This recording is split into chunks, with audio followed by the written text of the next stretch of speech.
The wind that roamed the red mountains of western Dorne smelled of stone dust and sagebrush, unsoftened by the memory of rain.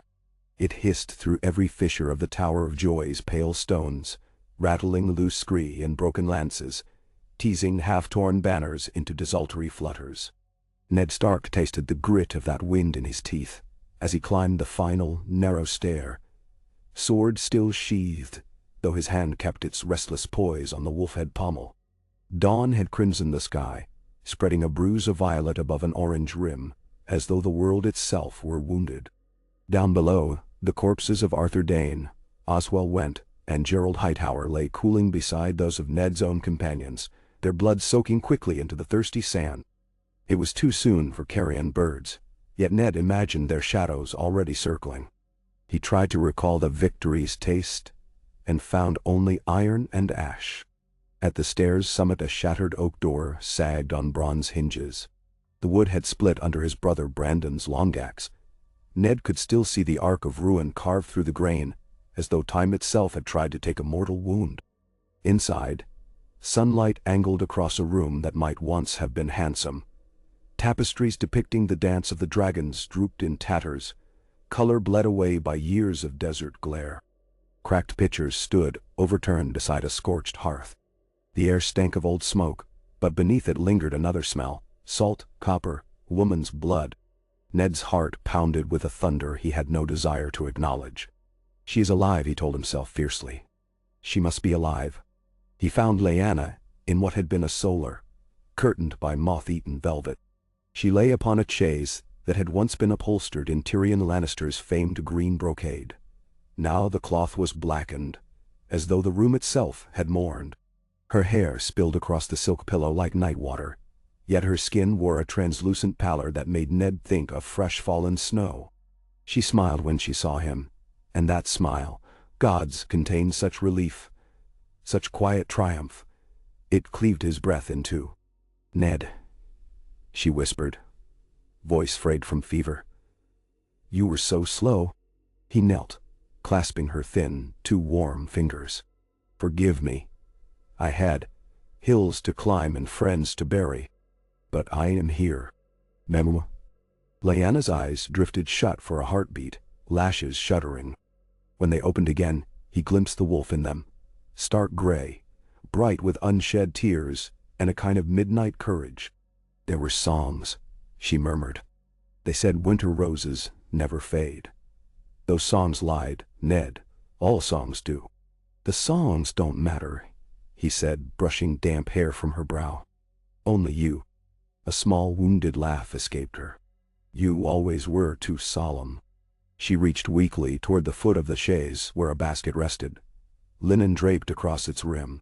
"The babes," she said, as though the word scalded. "See them. They are beautiful." Babes, Ned thought, not babe. His blood chilled. Slowly he rose, crossing to the basket. He folded the linen back, and the world shrank to a single trembling heartbeat. Two infants slept cheek to cheek. One was swaddled in a scrap of silver-blue silk, the other in midnight black. Both had fine dark hair already curling upon their tiny crowns. But their faces, gods, their faces were Lyanna's. High cheeks, delicate noses, small stubborn jaws. And beneath shut lids, Ned saw a flicker he dared not name. The promise of amethyst, Rhaegar's unmistakable legacy. Lyanna's voice came again, thinner. "A boy first. Fast as a squall, loud as thunder. The maester said he is strong. I named him J. Harries. But you may call him John if that is safer." The girl followed, stubborn thing, her cry softer. "I named her Eleanor." She paused, throat working. "Rhaegar chose the names in his songs. Promise me, Ned. Keep them safe." He could offer only the oldest vow a Stark possessed. "I swear it, by ice and by blood." The enormity of that oath spread like frost through his bones. 2 children. The realm would never stomach one. Robert would raise worlds for 2. Lyanna's gaze sharpened, brittle with terror. "Hide them, both if you can. But at least one. The girl, perhaps. Or the boy. He must never know. Promise me." "Lyanna." "Promise." He nodded, the motion jagged, and leaned to press a kiss upon her brow. By the time his lips left her, the heat had fled her skin. Lyanna's chest rose once, shuddered, and fell still. Silence slammed the chamber like a portcullis. Somewhere outside a wind chime struck a single, mournful note. Ice numbed Ned's tongue. He tasted nothing, felt nothing. The moment stretched, then cracked. He gathered the newborns, one in each trembling arm. They weighed so little, wet as snowflakes, yet he felt as though he clutched the fate of kingdoms. He bore them to the window where dawn burned over parched hills, and for an instant the light gilded their skin, painting halos upon their soft skulls. Jaehaerys drew a breath that was nearly a roar. Aelinor yawned silently, fingers curling in a gesture eerily regal. Ned wondered if babes could inherit prophecy. He prayed they could not. By noon, the living had buried the dead. Howland Reed's green fingers coaxed graves from the rocky soil while Ned wrapped Lyanna in the Kingsguard's crimson cloak for want of a stark banner. He laid Dawn across Sir Arthur's chest, blade gleaming pale lavender in the ruthless light. No words seemed sufficient, so he let the wind speak in whistles and sighs through the stones. Decision followed burial as night follows sunset. The north lay half a world away, and Robert's armies gathered like storm clouds. If Ned rode north with two dark-haired babes of mysterious birth, tongues would wag until heads roll. Yet he could not name them Targaryen. To do so was death. Two children doubled every peril. One's secret was heavy as Greystone. Two might crack him in half. Ashara Dane's shadow passed across his thoughts. Rumors said she'd thrown herself from the Palestone sword tower after losing her brother. Rumors said much and knew little. Howland believed she lived still, sequestered in her house's keep near the Torrentine, veiled in mourning colors. The child of Rhaegar and Lyanna could find shelter there, hidden among orange groves and star-specked skies. In Dorne few cared for Robert's wrath. Prince Doran moved as slowly as stone warmed by sun. That night, he spoke to Howland beneath a sky powdered with frost-bright stars. The Crannog men listened without interruption. His reed-thin frame augured around a fire's feeble glow. When Ned finished, Howland stirred the embers. "One babe north," he said at last. "One south. Two roads diverging. Should one fail, the other may yet bloom." Ned nodded dumbly. His heart rebelled, but war had taught him the severity of mercy. "I will claim the boy as mine," he said. "A bastard. Jon Snow. Aelinor must vanish. We shall need another name," Howland mused. "And another nurse." His dark eyes lifted. "I know a woman, Mira's Aunt Willa. She served Lady Ashara once, loyal, discreet, and Dornish to the bone. She will keep the child alive." Pain lanced Ned's skull. He imagined Catelyn's face when he brought home a bastard babe, imagined her anguish multiplied by discovery of a second hidden in Dorne. Yet the promise had been given, and promises forged the walls of his very soul. At dawn, Ned carved a white stone with his sister's name. Beneath it he scratched 3 glyphs only he and the gods would understand, marks for each twin and for the secret that bound them. Then he rode from the Red Mountains, with Jon swaddled beneath his cloak, Howland following with Aelinor wrapped in star-specked dustcloth. The wind keened across the ridges as though the tower lamented its lost joys, and Ned did not look back.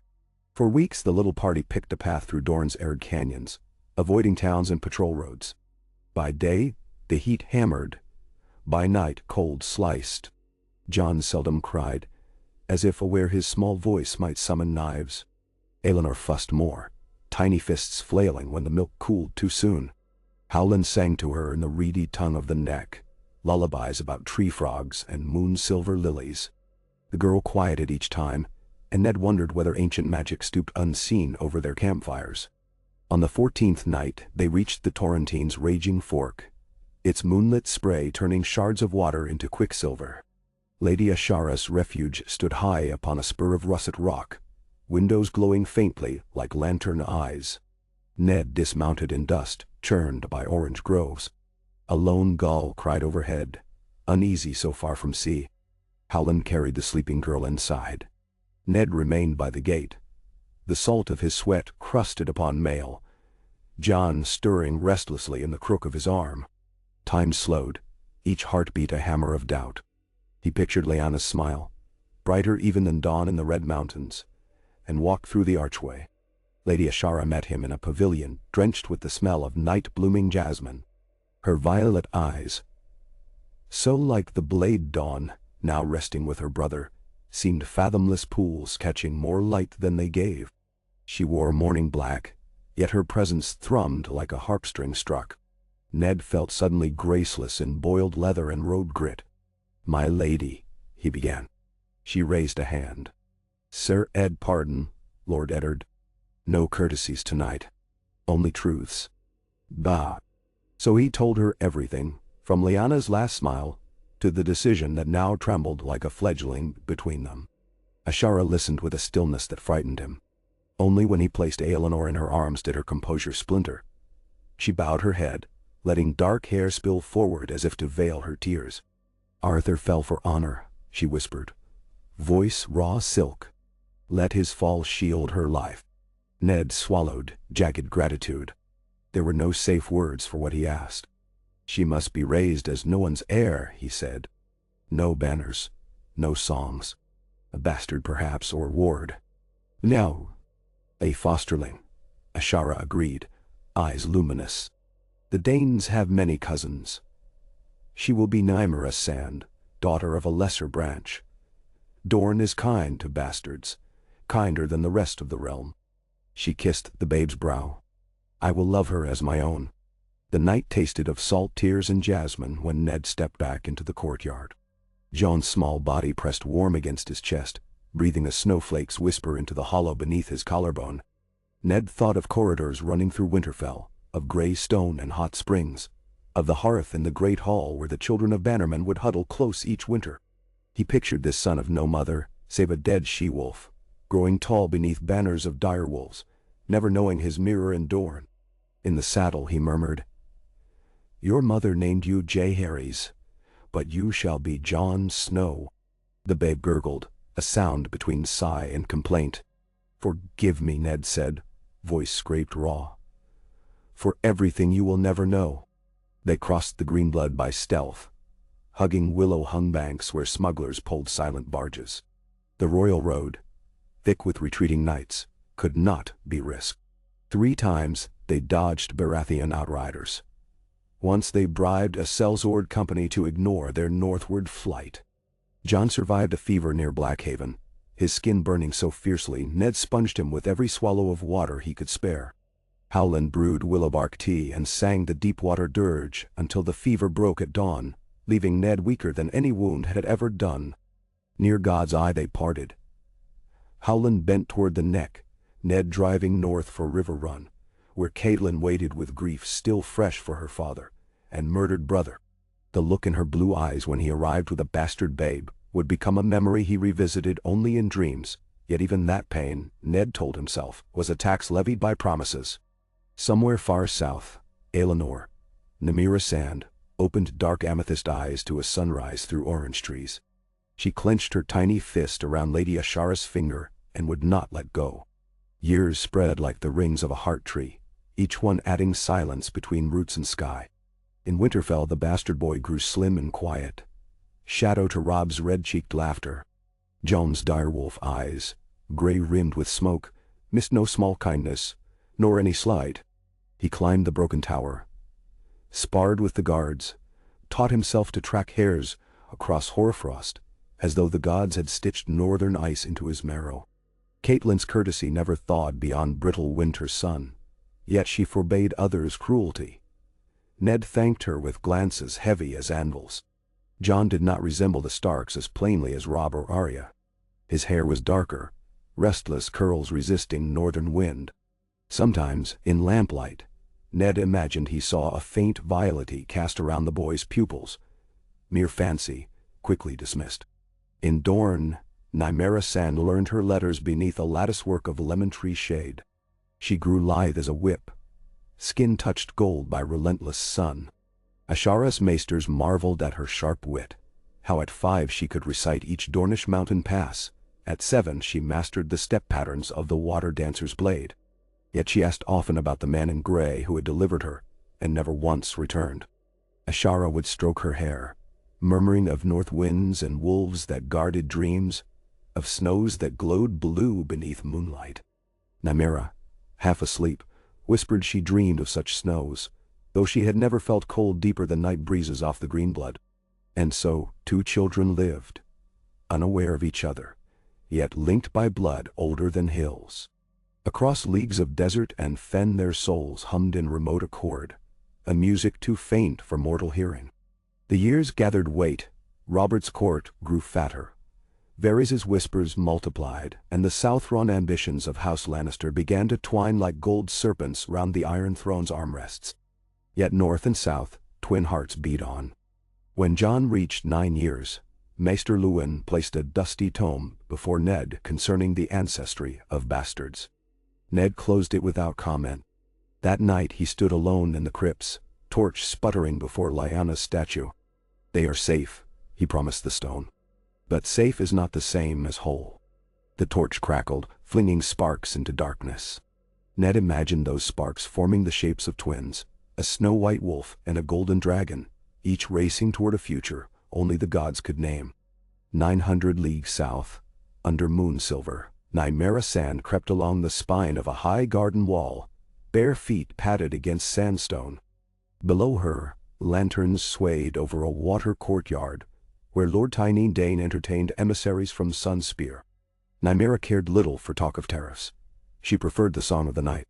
She balanced, arms out, daring the wind. In the courtyard fountain a fish leapt, scattering droplets that flashed like garnets.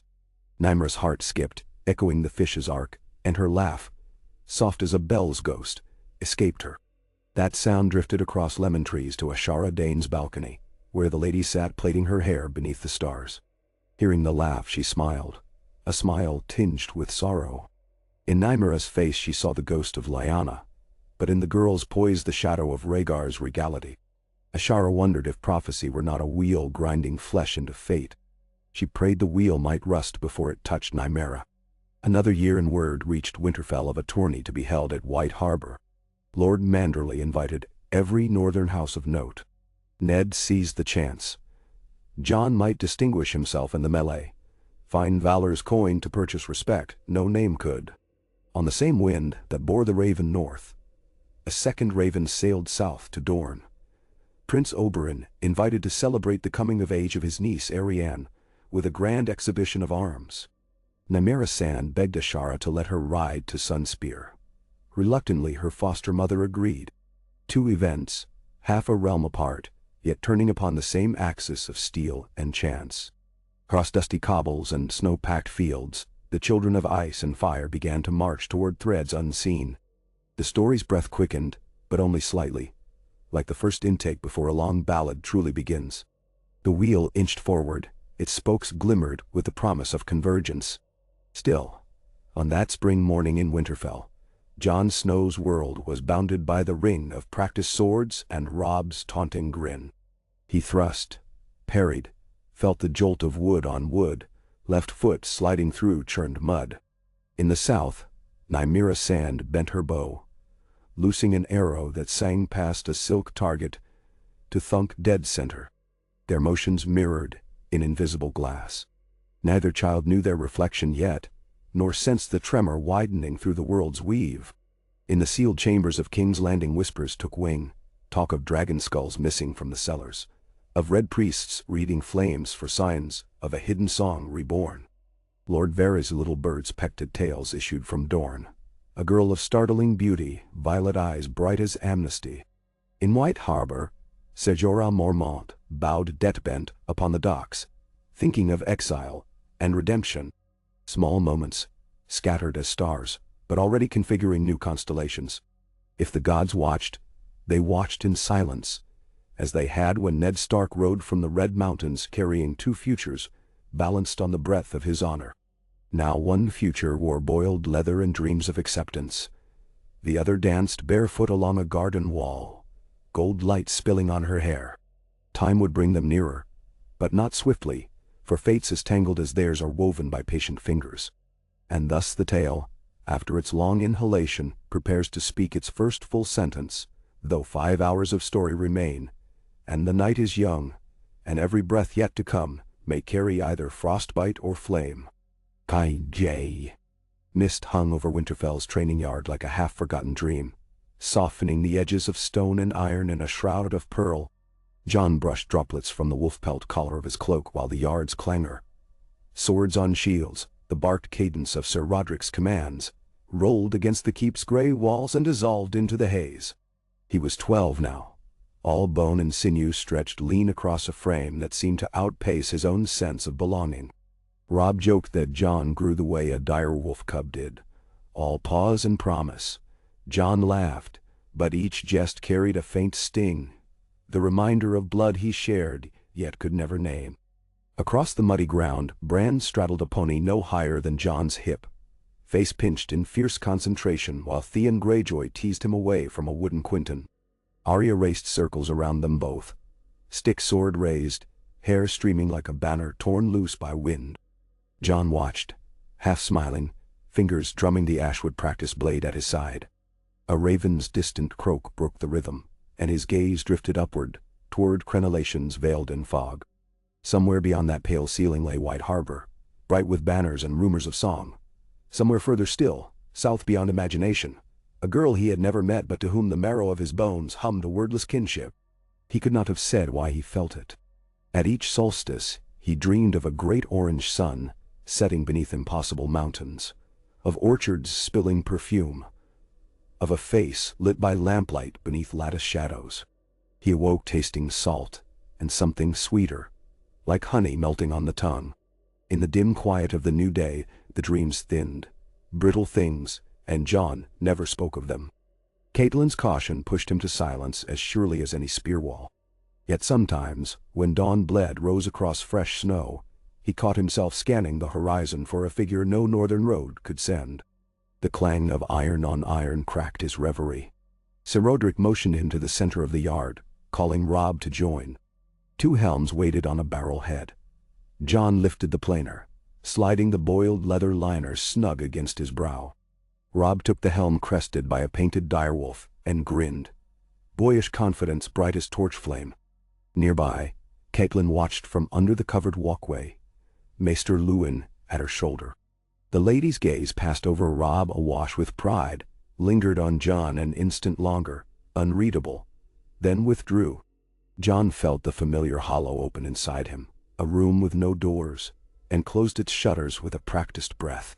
Wooden longswords rose in salute. Roderick's whistle shrilled. They circled, boots sucking at churned mud, vapors swirling around calves. Robb feinted left, blade flashing down. Jon's parry met the blow, jolt vibrating from wrist to elbow. He pivoted, letting Robb's momentum carry him past, and clipped his foster brother's pauldron with a ringing swat. Cheers erupted from the onlookers. Theon whooped. Arya crowed. Bran's pony skittered sideways. Jon flushed, forcing calm. Too easy to gloat, too costly. Robb recovered, eyes narrowing. Good-natured fire banked to tempered steel. He lunged again, rapid strokes driving Jon back. They traded blows, wooden blades blurring until sweat-streaked helms and breath steamed like dragon smoke. Jon felt the yard recede, senses telescoping inward to heartbeat. Balance, the whisper of mud under boot. In that moment he knew the shape of Robb's next strike before it began. The hitch of shoulders, the subtle pivot telegraphed through hips. Jon slipped aside, let the practiced sword brush his sleeve, and tapped Robb's breastplate square. Sir Roderick called the bout. Robb tore off his helm, chest heaving, a grin splitting sweat-slick face. 7 hells, snow. You read me like a book of Septon tales. Jon smiled, breath ragged. Sir Roderick says your shoulders talk. My shoulders talk. Your eyes spy. Robb clapped him on the back hard enough to stagger. We'll carve that neck into honor at White Harbor. Father rides day after next. Jon's nod masked a flutter of nerves. He had waited for this journey like a sapling straining toward first summer. Yet now the promise loomed huge as the wall. White Harbor meant crowds, heraldry, the shining veneer of Southron grace. It meant eyes, many eyes, weighing his cloak's lack of sigil, measuring the curve of his nose, the darkness of his curls, the rumors clinging like burrs. Still, it also meant a chance to stand in the lists, to claim a small square of renown no whisper could peel away. Far south, a wind warm as bathwater combed the tower of the sun, setting gilt shutters creaking. Nymeria Sand leaned on a balcony rail of white marble veined peach, dusk pooling in the cup of the sky behind her. Sunspear's sprawl glittered below. Walls and terraces and rooftops stacked like angled gems, spilling to the harbor where masts swayed against molten reflection. Voices floated up on current scented with garlic and burnt sugar. Vendors hawking olives, children chasing kites, fashioned from parchment dyed sea blue. She closed her eyes, drawing it all inside, and thought that if she ever wandered blind, she might know home by scent alone. Oberyn Martell's laugh rose from the courtyard garden, sharp as the sprig of lemon he crushed between finger and thumb.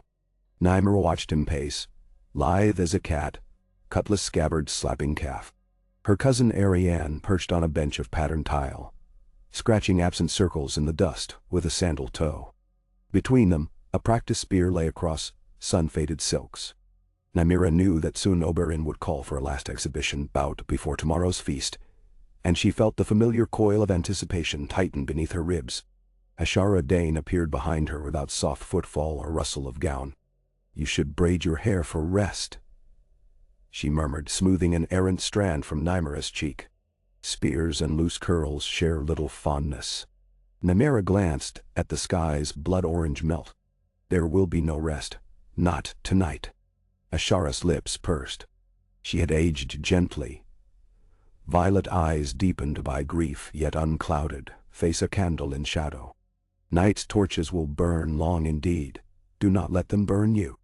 "I'll dance through their fire," Nymeria replied, confidence ringing brighter than honesty. Her foster mother's worried silence pressed at ears, so she pivoted. "Lord Oberyn says Arianne's dance falters when pressed on the third beat. If my lunge finds the slash of time between her breaths, he'll owe me a silver dagger." "A silver dagger is pretty." Ashara's hand cupped Nymeria's chin, the way she had when the girl once refused lemon water. "Pretty things hide edges. Take care how you hold it." Nymeria ducked away, smiling, though her insides quivered with raw sparks.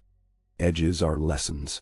She descended stone stairs 2 at a time, sandaled soles slapping uncertain echoes into alcoves lined by serpentine motifs. In the garden, torchbearers planted oiled brands among cactus and oleander. Arianne rose, saffron skirts swishing over mosaic lilies. Oberyn's grin widened at Nymeria's approach. "My little sand cat," he purred, beckoning. "Have you come to scratch?" Nymeria reclaimed the familiar spear, narrow ash shaft wound with worn leather, point blunted for practice. She twirled it once, the motion quicksilver. To scratch, to claw, to bite. Oberyn laughed. Arianne rolled her shoulders, flipping braid over back. "Remember, cousin," she warned, though mischief glinted. "Prince Doran demands faces shown whole at dawn." "As if dawn sees whole faces," Nymeria retorted.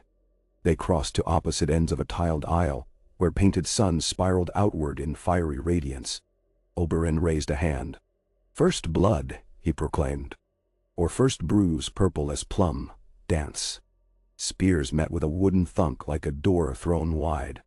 Nymeria feinted low, pivoting on toes, silk trousers whispering. Arianne parried, counterswept. Their footwork described mirrored arcs, kicks of sand flicking across tiles. Nymeria felt each breath as a drum inside skull, the world tuned to rhythm. Slide. Crack, lunge, retreat. Arianne's reach exceeded hers by a finger's breadth, but Nymeria compressed space by angling spear butt to wrist, springing inside range, forcing pivot. The air smelled of tamarind blossoms. Torches crackled. Oberyn applauded unseen possibilities. Then Nymeria heard it. The third beat, Oberyn's phrase for the ghost interval between strike and will. Arianne's ankle turned minutely outward, hips following, spear tip lifting guard. Nymeria let her weight melt, knees bending deeper than comfort, and thrust upward at throat height. Blunted steel kissed the underside of Arianna's jaw barely hard enough to sting. Oberyn clapped. Warm laughter spilled beyond garden walls. Arianne touched the small red mark blooming beneath ear, winced, then bowed with theatrical flourish. Claude indeed. Daggers to you. Daggers to me, Nymeria echoed, triumphant and light-headed. Oberyn rested a hand on her shoulder, grip firm. Quick blades rust unless oiled with greater challenges. Tomorrow's feast brings hedge knights, bravosi bravos, sellswords who fancy sun-speared glory. Pick opponents as a falcon picks thermals. Rise until the air itself fears your wings. His eyes glittered. Make them remember the girl no name could cage. Nymeria felt the phrase vibrate inside her, disquieting. Sometimes she wondered what name he thought uncageable. Sand, Dane. Something older unspoken? But the moment folded as servants rang bells for final sup. Oberyn swept Arianne toward the keep. Nymeria lingered. Above, the first stars winked, cool as secrets. She imagined snow now, though she had never seen it, falling on spires of ice. A prickle coursed across her skin. She almost shivered, ridiculous in folded heat. Somewhere far north a boy might be looking at the same stars. She imagined him like a shadow on a white field, eyes gray as storm ponds. She did not know why the thought left her breathless. The Wolf's Head banners of House Stark flapped before the eastern gate of White Harbor. As Ned's column splashed across the causeway, horses' hooves churning brackish puddles to foam. The harbor's tang, salt, seaweed, tar, intruded into every breath. Seagulls shrieked, wheel-cutting air above tiled roofs. Wyman Manderley stood in velvet-lined finery, pink cheeks puffed like twin windbags, proclaiming welcome enough to float the city itself. Flanking him, Sons Wireless and Wendell bowed, armor polished bright as fish scales. Robb rode at Ned's stirrup, face alight. Jon followed half a length behind, trying to master nerves that felt suddenly childish. Spectators crowded balconies and lane mouths. Stern fisherwives, apprentices reeking of brine, Bravosi traders in feathered caps. All eyes. Jon felt them prying at the seams of his cloak. Yet some flashed only curiosity, a few genuine warmth. Lady Manderley's granddaughter, Winifred, tossed a garland of sea violets. It landed across Jon's saddle horn. He flushed, stammered a thanks, tucked the blooms beneath strap. Within city walls the noise softened to murmurs echoing cloistered passages. Ned dismounted before the new keep's grand arch, kissed Manderley's cheeks, exchanged courtly pleasantries with weary precision, then led his party to lodgings high in the east tower. That night fires roared in hearths ironically carved with leaping marlin. Outside, white knife waters slapped quays in lulling cadence. Jon lay awake staring at the ceiling's beams, the faint resin scent of pine reminding him of Winterfell's godswood. He pictured the yard tomorrow, banners snapping, knights tossing reins, the lists enclosed by rails wet polished by salt air. Kicking aside furs, he rose, padded barefoot to a window slit. Moon-silvered rooftops lent the harbor a haze-rimmed glow. Waves glimmered like scales on a sinuous leviathan. Jon caught himself looking not south across sea, but south across land, as if his gaze could pierce all between. Ridiculous. He rested forehead on cold stone. Sleep found him reluctantly, dreamless save for the sigh of distant surf. Morning trumpets blew hoarse and immediate. The tourney ground sprawled outside eastern ramparts on a sweep of sandy grass tufted by hardy reeds. Pavilions sprouted as though wind-sown. Striped citron and scarlet, indigo embroidered with dancing herring. Stark black and white squares. Jon pulled leather jerkin tight, fastening half gauntlets with fingers that smarted from earlier spar. Sir Roderick checked the lacing, grunted approval, clapped him once. Flex, breathe. Sword remembers your hand better than mine does. Jon swung the beat steel longsword. The castle smith had lent him, feeling its heft settle like familiar weight across palm calluses. Robb fidgeted nearby in brand-new mail sewn with bronze rings. Ned dropped a hand on each of their shoulders. Honor before victory, he said. But win if you can. His stern mouth twitched. The list began with squires' bouts, wooden swords to first hard hit. Jon's first opponent proved a pudgy boy from Flint's Finger. Sword moved slow as molasses. Jon sidestepped, tapped helm, bout done. The second challenger, lean and quick, forced longer engagement, but Jon's footwork rang true. Cheers rose from Winterfell's gathered men each time. Even Lady Catelyn's handmaid clapped softly. Robb triumphed in similar fashion, though sweat plastered hair to brow before final whistle. By mid-afternoon, sunlight burned amber through sea mist, and the melee of squires narrowed to 4 finalists: Jon, Robb, young Lord Glover, and a dark-haired girl, disguised in boy's garb, whom no one recognized. She fought with a poleaxe near as tall as herself. Rumor said she hailed from Bear Island, one of Mage Mormont's numerous cubs.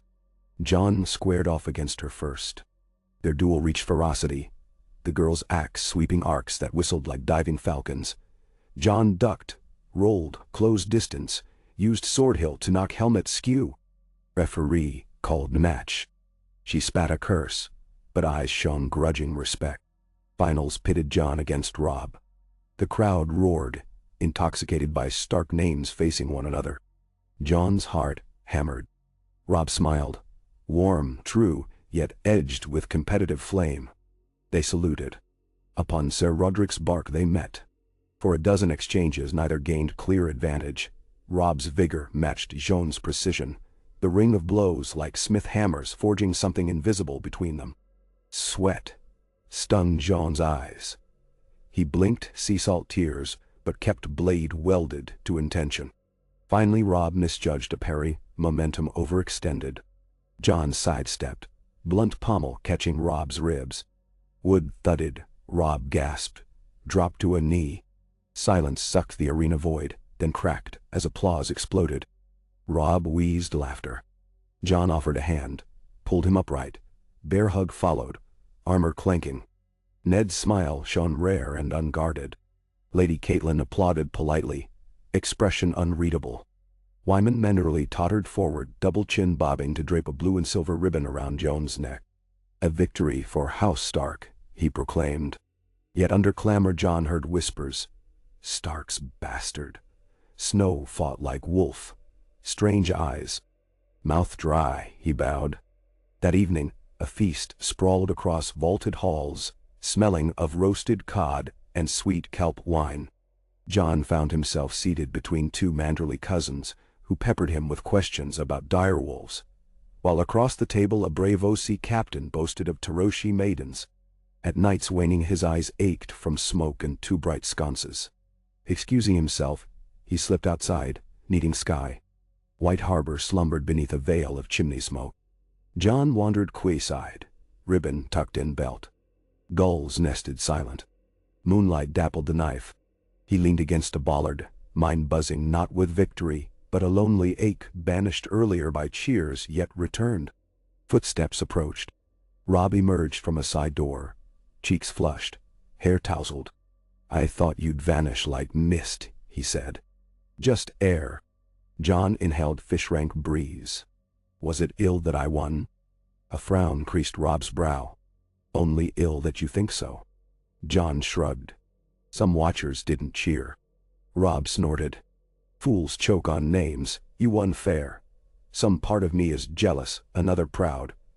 All of me calls you brother." He clapped Jon's shoulder. "Come. There's spiced wine left, and girls weaving stories of the mystery snow." They went, laughter echoing between warehouses. Jon allowed himself to believe, for a moment, that life could be this simple. Brothers, victories, starlight. Yet wind off the bay carried a scent of oranges, fleeting, impossible. The ache returned but gentler, like a promise not yet due. In Sunspear, feast day dawn ripened hot and relentless. Nymeria woke before the gong, nerves sparking. She donned lightweight brigandine dyed night blue, hair braided into a coiled crown. Ashara adjusted a final clasp. "You shine like Nymeria herself," she whispered, invoking the warrior queen whose name Nymeria bore. "Remember, water flows soft but carves stone." Nymeria jogged to the training yard where vendor stalls encircled a sand ring. Crowds of dignitaries thronged tiered seatings. Brass horns blared welcome to Prince Oberyn, who strolled across packed earth like a tiger surveying domain. He raised hands. Hush fell.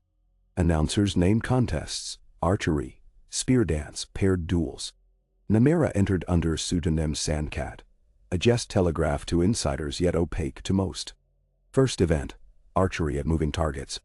Painted discs, swung on chains. Contestants loosed arrows in timed cycles. Nymera's first shaft struck off-center. She tightened grip on recurve U-bow, recalibrated breath to heartbeat as water dance masters taught.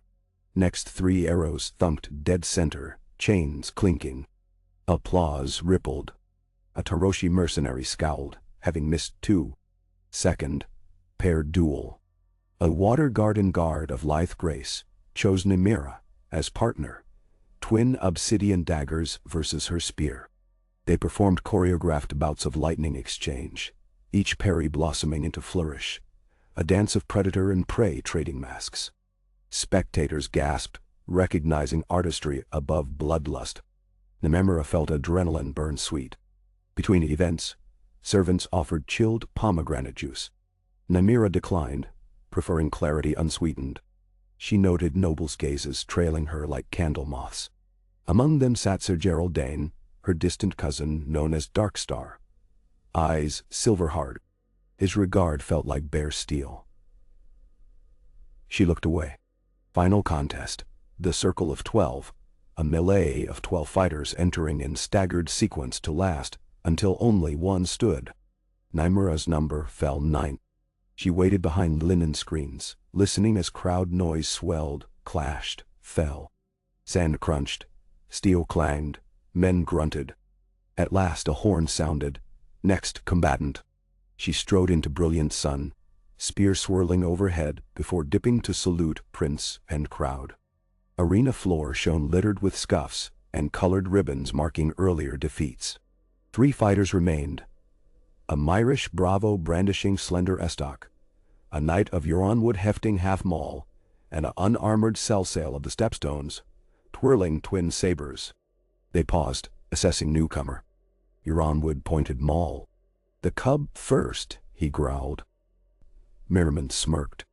Cell-sail flicked a lazy salute. Nymeria sank into low guard. Sands hissed as Euronwood charged. Maul raised in overhead arc. She sidestepped, jabbed butt of spear into his knee joint. Armor deflected, but stagger cost him rhythm. Merriman stabbed from flank. Nymeria pivoted using Ronwood's bulk as shield, estoc scraping plate with screech. Cell-sail closed whirlwind fast. Nymeria ducked sabers, rolled, felt blade kiss hem of brigandine. She came up behind Merriman, sweep-kicked ankles, toppled him onto spearpoint pressed across throat. Yield, came gasp. Crowd roared. She released pressure, leapt aside as Maul whooshed. Ronwood bellowed, muscles cording. Nymeria retreated, baiting him toward arena wall, where footing loosened to deep sand. Each heavy step slowed his swing. She planted spear butt, feigned high thrust. When Maul rose to block, she reversed grip, slamming ash haft into visor slit. Metal pinged. Knight rocked back, stunned. She wrenched his wrist. Maul tumbled. He cursed, bowed, yield. The cell-sail circled alone now. Smile gone. Sabers carved mirrored figure 8s. Nymeria stalked, spear-tipping notions of reach. He lunged, blades crossing like shears. She parried one, shimmed hips to avoid the second, riposted with strike to ribs. Leather parted, blood blossomed crimson star. He hissed, anger bright. They traded flurries, dust rising, sun hammering. Nymeria's breath came ragged, spear weighed heavier. Cell-sail spotted fatigue, pressed, but misjudged slip sand patch. Ankle rolled. Nymeria's spear butt crashed into his sternum, knocked air loose. She seized hilt of nearest saber, twisted, disarming. Blade point hovered at his throat. He froze, eyes wide. Yield whispered. Trumpets blared triumph. Oberyn rose clapping above his head, grin feral. Ashara pressed knuckles to lips, relief painting cheeks with color. Nymeria bent over, hands on knees, chest heaving, sand dust mixing with sweat to paste. She looked toward palace balcony where Prince Doran sat inscrutable. He inclined head a fraction. Servants ushered her beneath shade. Arianne embraced, laughter bright. Oberyn pressed the promised silver dagger into her palm. Curved blade, hilt of pearl set with little rubies. Its edge will remind you of this day, he said. Keep it honed on future bones of those who doubt. Nymeria traced blade, mesmerized by sunflash. In its curve she glimpsed reflection. Eyes dark violet. Pupils ringed by faint frosted gray. Strange, she thought. Dusk perhaps. The blade trembled. She sheathed it quick. That night, feasting eclipsed afternoon's pomp. Tables groaned under spiced goat, pomegranate seed stews, snails simmered in saffron oil. Musicians coaxed lutes and flutes, their melodies serpent slick. Nymeria sat between Arianne and Ashara near dais foot. Oberyn regaled Marish envoys with bawdy epic, gesturing with goblet sloshing arbor red. Mid-banquet, a messenger in plain tunic approached Prince Doran, bowed low, delivered a parchment sealed with wax, bearing a crowned stag. Doran's brows arched. He read, whispered to Oberyn. Oberyn's smile sharpened. Nymeria leaned, catching fragments. White Harbor, northern boy bests air, bastard snow. Her pulse vaulted. Bastard snow. Her thoughts leapt to winter dreams, frost on stone, a boy silhouette. Was his victory across the world's backbones echoing her own? Coincidence, she told herself. Yet, memory of dreams rose thick. How sometimes she felt another heartbeat flutter inside her chest, foreign yet familiar, as if two birds shared one cage. She swallowed wine, found its sweetness cloying. Ashara's hand slipped around hers, squeezing. Nymeria managed a smile, though a tremor lingered inside, the prelude of something vast and uncharted. Summer's heart ripened, weeks grew heavy with harvest scents. After White Harbor, Stark retinue returned north, carrying tales of Jon's prowess like embers to fan. Small folk repeated the story, how the bastard wielded wolf cunning to humble scions of noble houses. Catelyn heard gossip in Wintertown, mouth tight. Ned overheard guards comparing Jon to a young Brandon, and felt both pride and dread. One twilight, Ned summoned Jon to the solar. Candles guttered, window admitted violet dusk. On the table lay a box of polished weirwood. Sit, Ned said. Jon complied, unease knitting brow. I watched you at White Harbor, Ned began, voice low. You fought with honor. Yet renown can slice deeper than swords. He opened box, revealing a cloak clasp shaped as a running direwolf wrought in plain iron. Your victory draws notice beyond the north. I would have you wear this henceforth, a mark of my acknowledgment. Jon's breath hitched. Acknowledgment. Ace dark. Ned's gray gaze fixed him. Not by name, that cannot be changed. But let none doubt my regard. He fastened clasp to Jon's cloak. Metal felt cool, weighty. Gratitude flooded Jon, mingled with confusion. A cloak clasp tells little, he said softly. It tells enough. Ned closed the box. Remember, wolves run in packs. Even those born beyond hearth smoke answer the howl. He dismissed him with a nod. Jon left, heart thundering so loud he feared halls might echo it. That night, he sat in godswood, under pale birch leaves rustling like quiet applause. Ghost, his albino direwolf pup, curled against thigh, red eyes luminous. Jon traced clasp silhouette, mind-skipping images. Rob's grin, Ned's solemn pride, White Harbor banners, and unbidden, a girl spinning a spear beneath suns he had never seen. He whispered words to the old gods with no shape but yearning. Winter welling in the north meant gentle autumn in Dorne's Tyr. Nymeria began dawn rides with Areo Hota along the Greenblood's bank, harnessing spear forms into fluid horseback combat. Each evening she sparred with Darkstar at Ashara's reluctant insistence, for Blade's edge grows keener honed against harder stone. Darkstar's arrogance grated, but his technique refined Nymeria's reflexes, turning quickness into artistry. One late ride found Nymeria and Areo pausing at a small shrine of mud brick overlooking marsh reeds. Offerings of carved stones lay on windowsill. A traveling septon knelt, robes patched, mending straw sandals.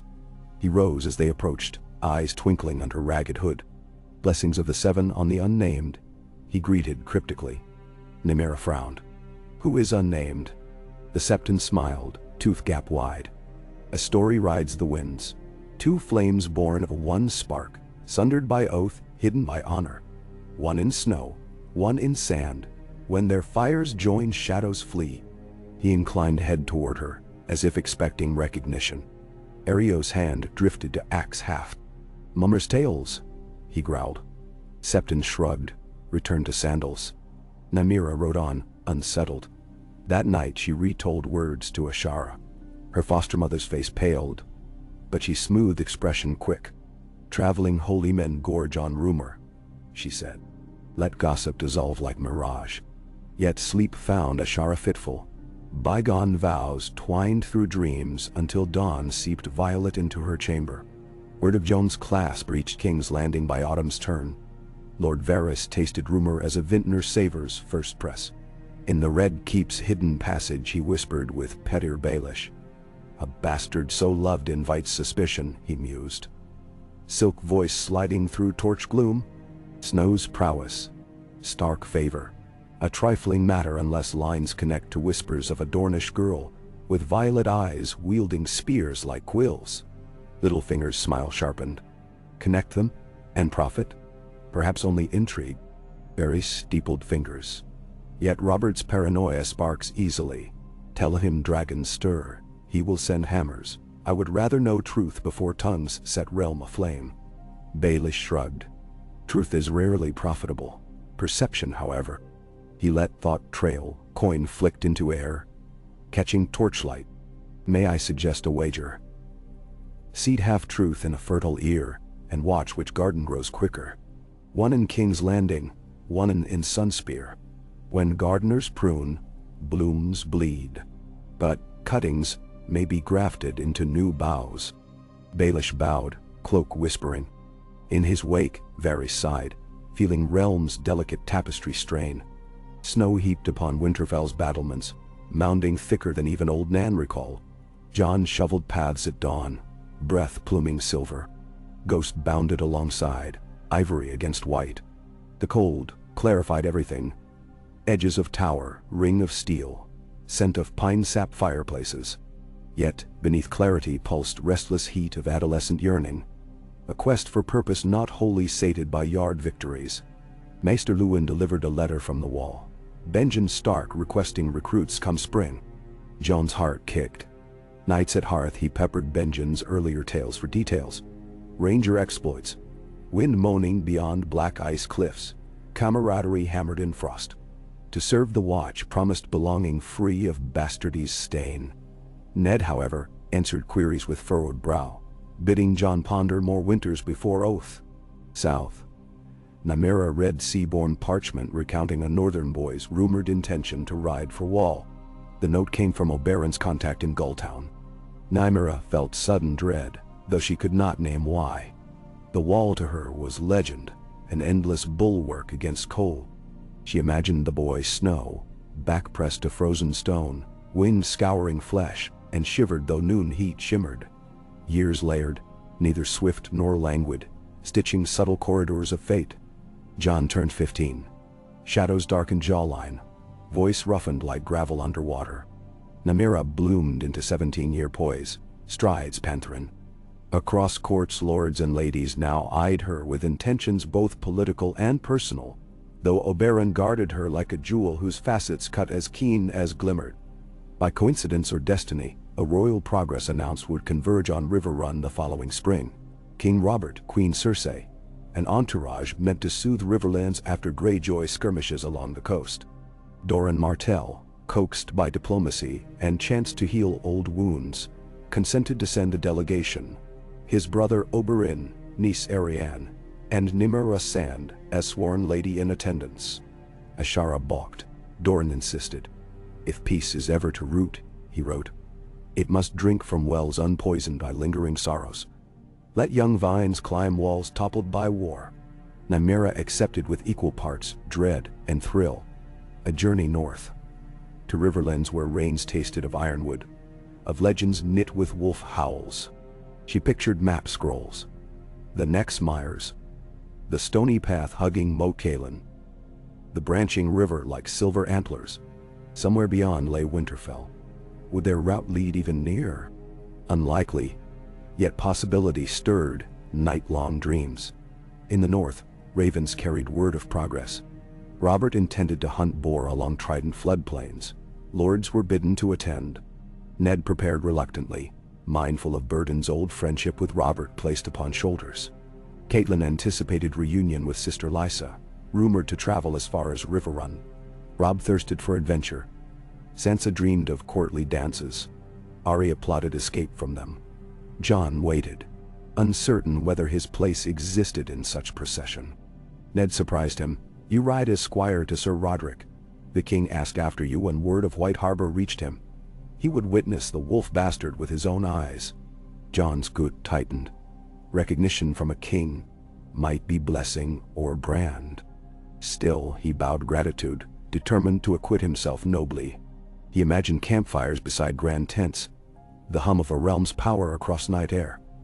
But also menace, royal eyes sharp as falcons deciphering lineage. He polished shield, sharpened sword, practiced forms until muscles screamed. Catelyn watched from covered walkway. Expression creased, words unsaid.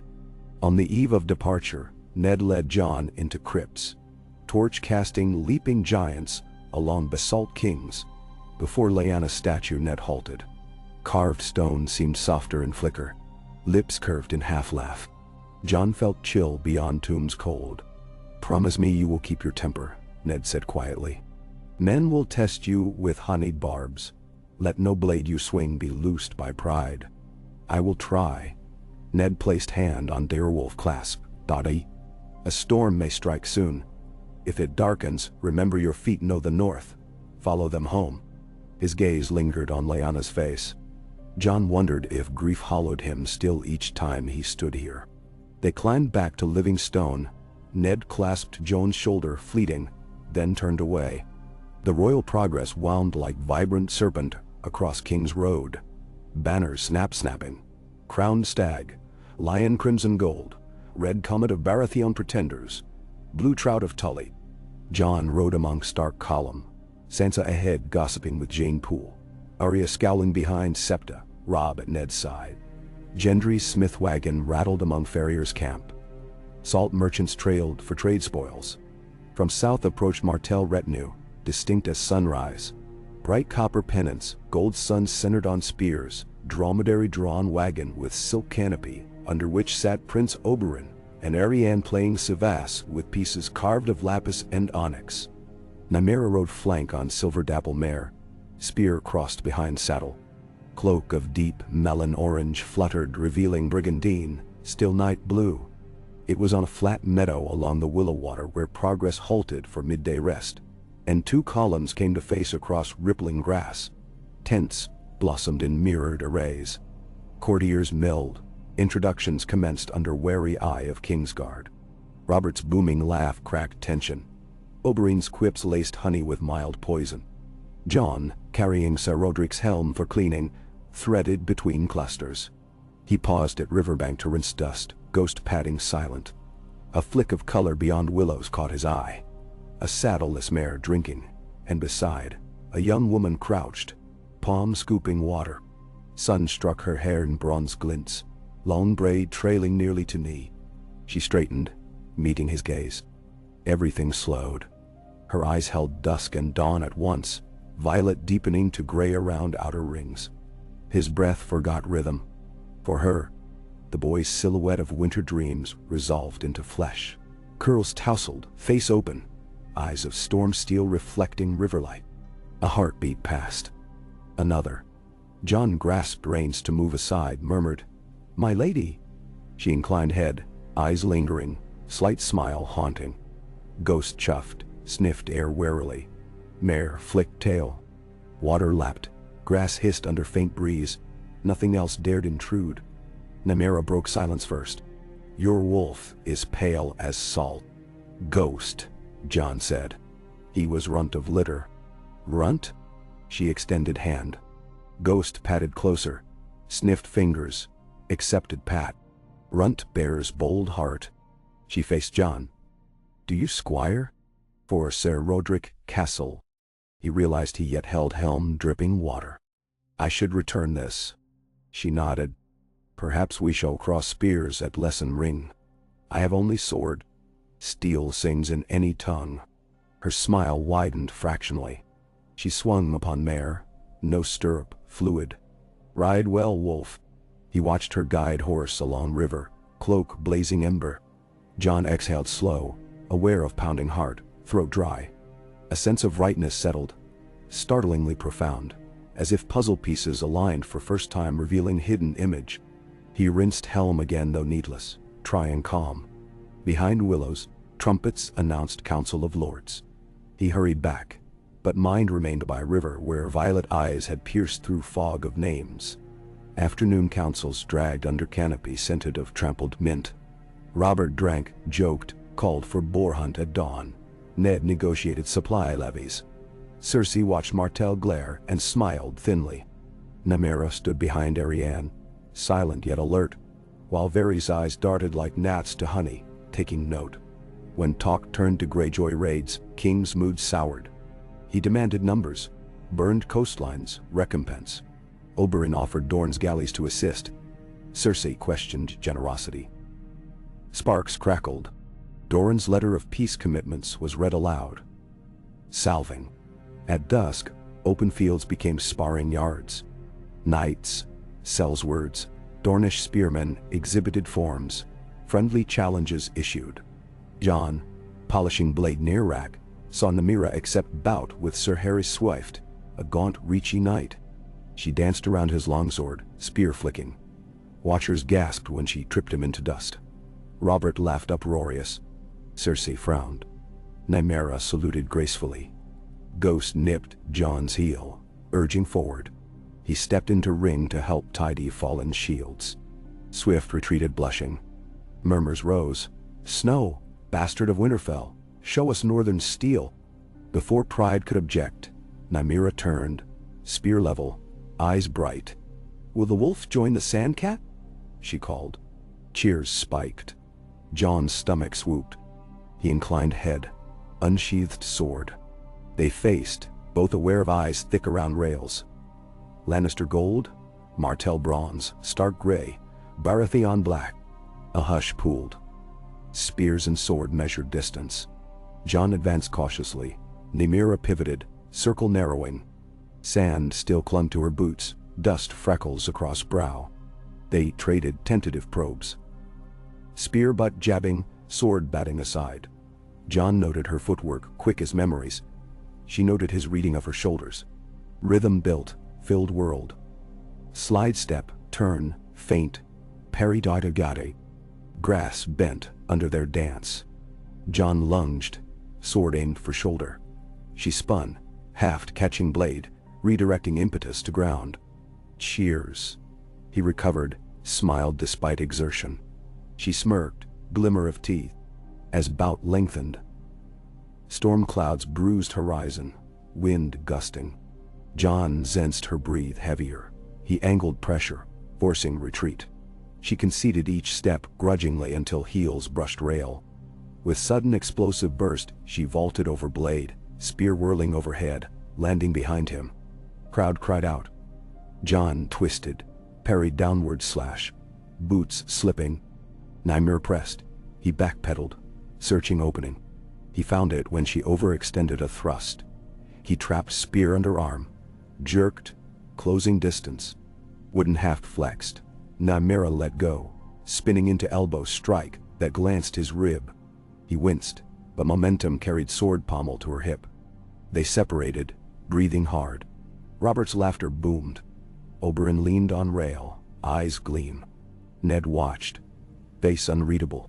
Catelyn bitten lip, but Sir Jaime Lannister whispered to Sir Boros. Final exchange came swift.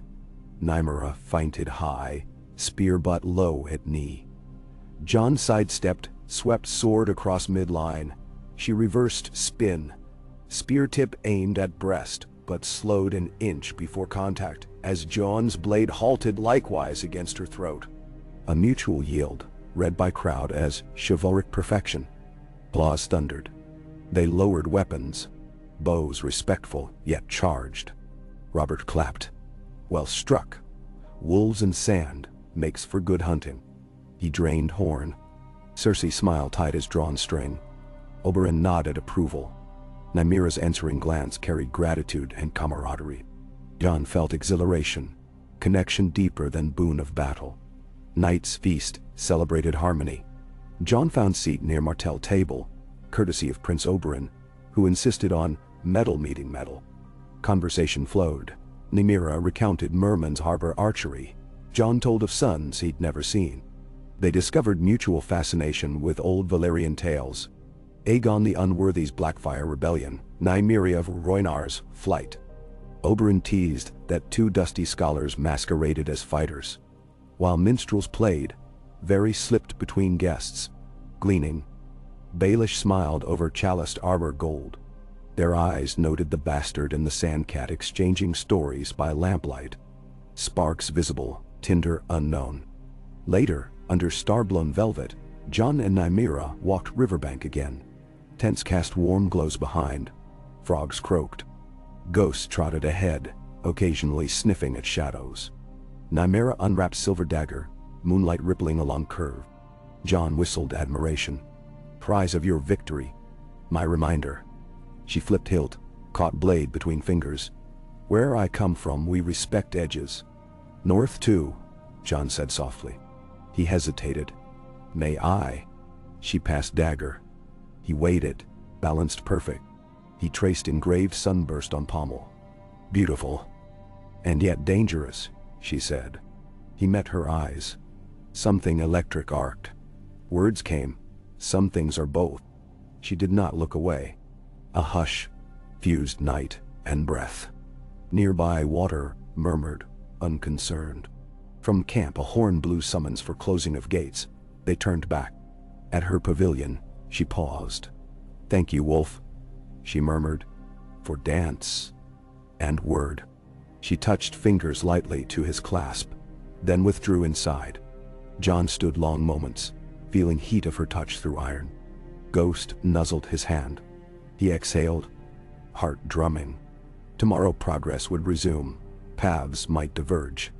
He suddenly feared missing something vital. Resolve budded. He would speak with her again at earliest chance. By dawn, storm clouds spilled rain. Mud-sucked wheels, progress slowed. Dripping banners looked bedraggled. Jon assisted Ser Rodrik securing mounts. Nymera helped stable hands cover horse lines. Chance for conversation dwindled. Near midday, outriders thundered back. Forward scouts sighted ironborn reavers torching fishing hamlets along River Bend. Robert seized opportunity for skirmish, positivity soused by hunt prospects. Lannisters eager to prove mettle, Martells offered support, Starks obliged by honor. Progress split. Core retinue, with Queen and most ladies sheltered near River Run, while Robert led composite force southeast. Ser Rodrik remained with Queen's guard, Jon to stay. Oberyn, however, convinced Robert to accept his spear company. Nymera volunteered as outrider. Ashara attempted protest, but Sandcat could not be caged. Ned, wary, suggested Jon escort non-combatants to River Run. Jon watched Nymera mount, rain glistening on Brigandine, braid coiling like wet rope down back. Their eyes met across churned field. No words carried through downpour, yet promise pulsed. She pressed palm to heart once, then wheeled mare, galloping after Martell banner swallowed by curtains of rain. Jon felt hollowness open wide, like crypt's gaping mouth, yet also smolder of foreboding. As his column turned path toward River Run, Jon silently vowed he would not let distance drown whatever thread had sparkled alive. Somehow, somewhere, road would bring them again. For now he held memory of her eyes, lit by lamplight and river moon. Eyes that mirrored dusk and dawn, storm and sand. He touched direwolf clasp, felt it thrum. Beyond sight, in Red Keep's black marble council chamber, raven scrolls arrived hourly. Varys glided across inkwell shadows. One scroll bore sigil of a crowned stag blazing. The king soon to engage Ironborn. Another sealed in Martell's son. Oberyn's strategist notes. Beside them lay earlier intelligence. Silver dagger forging, northern tourney victory. Threads converged, tapestry forming shape. Varys whispered to himself, ice and fire may yet ignite wildfire beneath throne. He weighed choices, each heavier than kingdoms. Yet history's wheel turned indifferent, grinding secrets into legend. Outside, rain hammered red roofs, washing gulf feathers to gutter. Storms come and pass, yet the soil remembers each deluge. On grassy slope, south of Saltpans, Nymera's spear company clashed with Ironborn raiders amid stench of smoke and wet wool. Lightning forked horizon, thunder matched war drums of surf. She fought astride mare, spear tip flickering arcs of silver. Sand against salt, fire against brine. Her mind found strange calm. Each movement echo of training ring, each heartbeat pulsing with remote awareness. Somewhere a wolf howled across rain. Steel bit flesh, cries rose and faded. Oberyn streaked through melee like crimson scorpion, twin vipers' blades dripping. Robert swung warhammer crushing helms like eggs.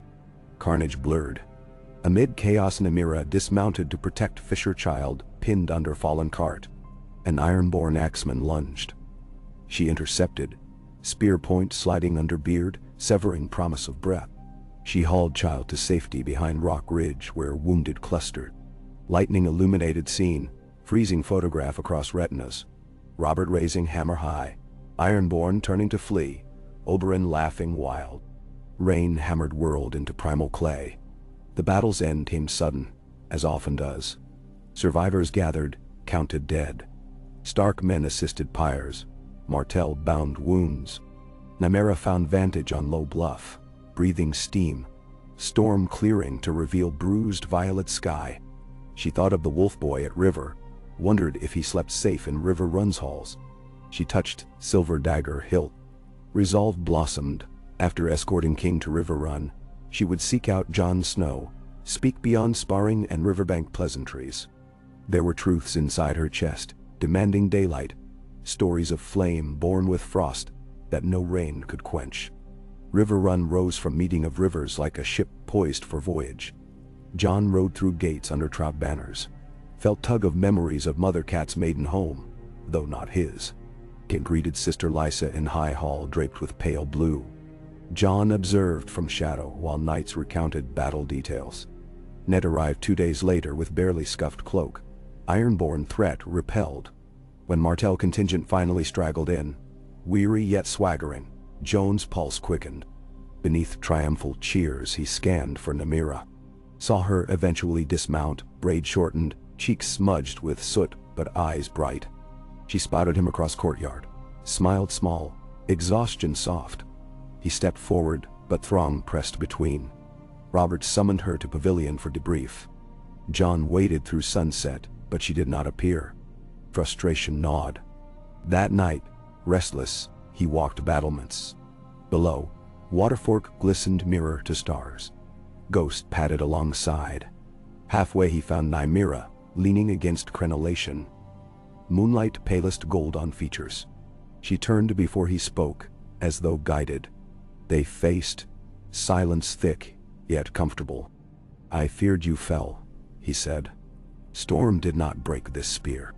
She reached, touched small bruise on his chin left by stray practice shield earlier. Nor that jaw. He chuckled. Hard to break what's stubborn. Their laughter mingled, hushed by night. Nymera sobered. Battles kill illusions. She gazed downstream. But create clarity. I know now why the stories say Rhoynar followed Queen Nymeria on 1,000 ships. Impossible journeys begin with certainty of heart. Jon felt breath hitch. What certainty? She looked at him, eyes lanterns. That two flames born of one spark burned brighter together. He stared, understanding flickering. I have felt. Words escaped, replaced by gesture, as he placed hand over his clasp. Like another heart beats near mine. Her fingers covered his. I hear it too. Pulse thrummed through joined palms. Something ancient stirred, old as dragonbone, new as dawn. Ghost chuffed softly, tail wagging. On parapet, moss glistened silver. They stood thus, hands entwined, neither needing more words while moon traveled slow arc. In keep's belly politics boiled, but here only truth's quiet breathe. Morning sun tinted river salmon pink. Decisions awaited. King Robert to return King's Landing, Martell's to Sunspear, Stark's north. Yet threads now woven would not be undone easily. Nymeria requested audience with Prince Doran via Raven. Jon drafted letter to Benjen postponing wall oath. Ned, informed by Maester, studied son's face, saw echo of youthful promise and weight of new purpose. He asked Jon to walk godswood of Riverrun. Among willows Ned spoke of choices, burdens, unknown roads. Jon listened, replied, "Some roads we choose, some choose us. I think this road was laid before either of us first breathed." No. Ned's silence, thick as loam. He recalled Lyanna's dying words. He saw them in Jon's steady gaze. Finally he nodded once. "If you pursue this path, tread with caution. Secrets sleeping within lineage wake dragons of wrath. But know I will stand beside you. Gratitude, Shauna." Jon felt weight lighten, though new heaviness coalesced, responsibility. In Red Keep, Varys received twin ravens. Stark postponement, Martell petition for extended stay in Riverlands to escort trade envoys north. The spider-fingered quill, contemplating. Flames flickered, reflecting faintly violet in ink bottle. Echo of eyes not present. "So the strands tighten," he murmured. "May we all survive the weaving." Snowflakes began to whirl in northern sky, though autumn barely relinquished rain. Jon and Nymeria stood atop Riverrun's east tower, observing first flurries kiss river surface and dissolve. She marveled, he grinned. "Wait until deep winter," he warned. "Snow taller than horses." "I will see it," she vowed. He believed her. Plans formed. Martell envoy to Winterfell under banner of renewed alliance. A chance for Dorne's trade across White Harbor, for knowledge exchange at Citadel outposts. Political wrappers for personal quest. Ned negotiated with Maester Ravens flying. Below, Robb sparred Theon, splashing through shallow drifts. Arya coached Bran. Sansa practiced curtsy to visiting court. Catelyn watched pacing rampart, worry lines drawn but softening at sight of sun laughing. Lives shifted quietly chessboard squares. Evening came, the two still on tower. Snow fell heavier, swirling fractal patterns. Nymeria extended hand, caught flake, marveling at chill. Jon placed his over hers, warming. Their breaths mingled, visible clouds. Thunder of heartbeats matched. Against horizon, a lone raven flew north. Message sealed in wax bearing half sun, half wolf sigil hastily sketched. Beginning of new house? Perhaps only signpost. Above them, sky stretched unbroken, vast AT. Snow kept falling, but beneath cloaks they felt heat that defied season. And somewhere, in crypt depths beneath Winterfell, Lyanna Stark's stone likeness wore a faint half-smile, as if hearing distant echoes of children she birthed and promises honored. Along chamber walls, torchlight danced, shadows entwining until one could not say where wolf ended and dragon began. Decay. Frost laid its first true claim upon the Riverlands. The morning Jon escorted Nymeria to the eastern barbican to watch the mists unlace themselves from the tumblestone. A brittle hush reigned, as though every leaf and stone sensed winter's pale hand pressing southward at last. The river ran slate gray, slow coils of vapor ghosting its surface. Nymeria rested gloved fingers on the limestone merlon, and drew a breath that stung her lungs with cold so clean it tasted like iron and apples. Until that moment, she had half believed snow, a fanciful tale northerners told to lend weight to their grimness. Now she watched flakes as fine as sifted meal drift from a washed pearl sky and melt on her hair. She lifted her hood and laughed, low and incredulous, while Jon tried to hide the ridiculous grin blooming on his face. It was a sound he would remember, part wonder, part challenge, as though she intended to duel the weather itself. They lingered until the clang of the keep smithy bell summoned Jon to his drills, and Nymeria to a council of Martell officers tallying grain stores for the trek north. The two companies, Stark and Martell alike, planned to depart within a fortnight, once the king's court resumed its southward crawl toward Harrenhal. That march would leave the Dorne to Winterfell caravan free of royal eyes. Yet every raven Varys loosed from King's Landing fluttered in those margins, and every chart Baelish drew set snares for invisible feet. Somewhere between the capitals, a quiet war of rumors had already begun.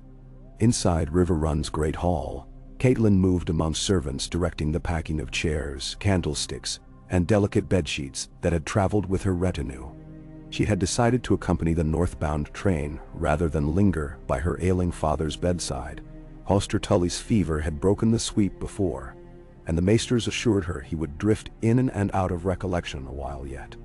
Though comforted, she could not mask the caution that scored her features whenever Nymeria's laughter rippled across a courtyard, or Jon's gaze followed.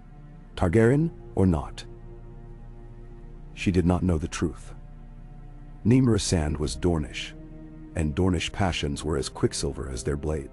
In evenings, Ned walked Riverrun's godswood with Maester Luwin. The tall poplars there had lost most leaves, and the shallow pool beneath them mirrored only a lattice of black branches and pale sky.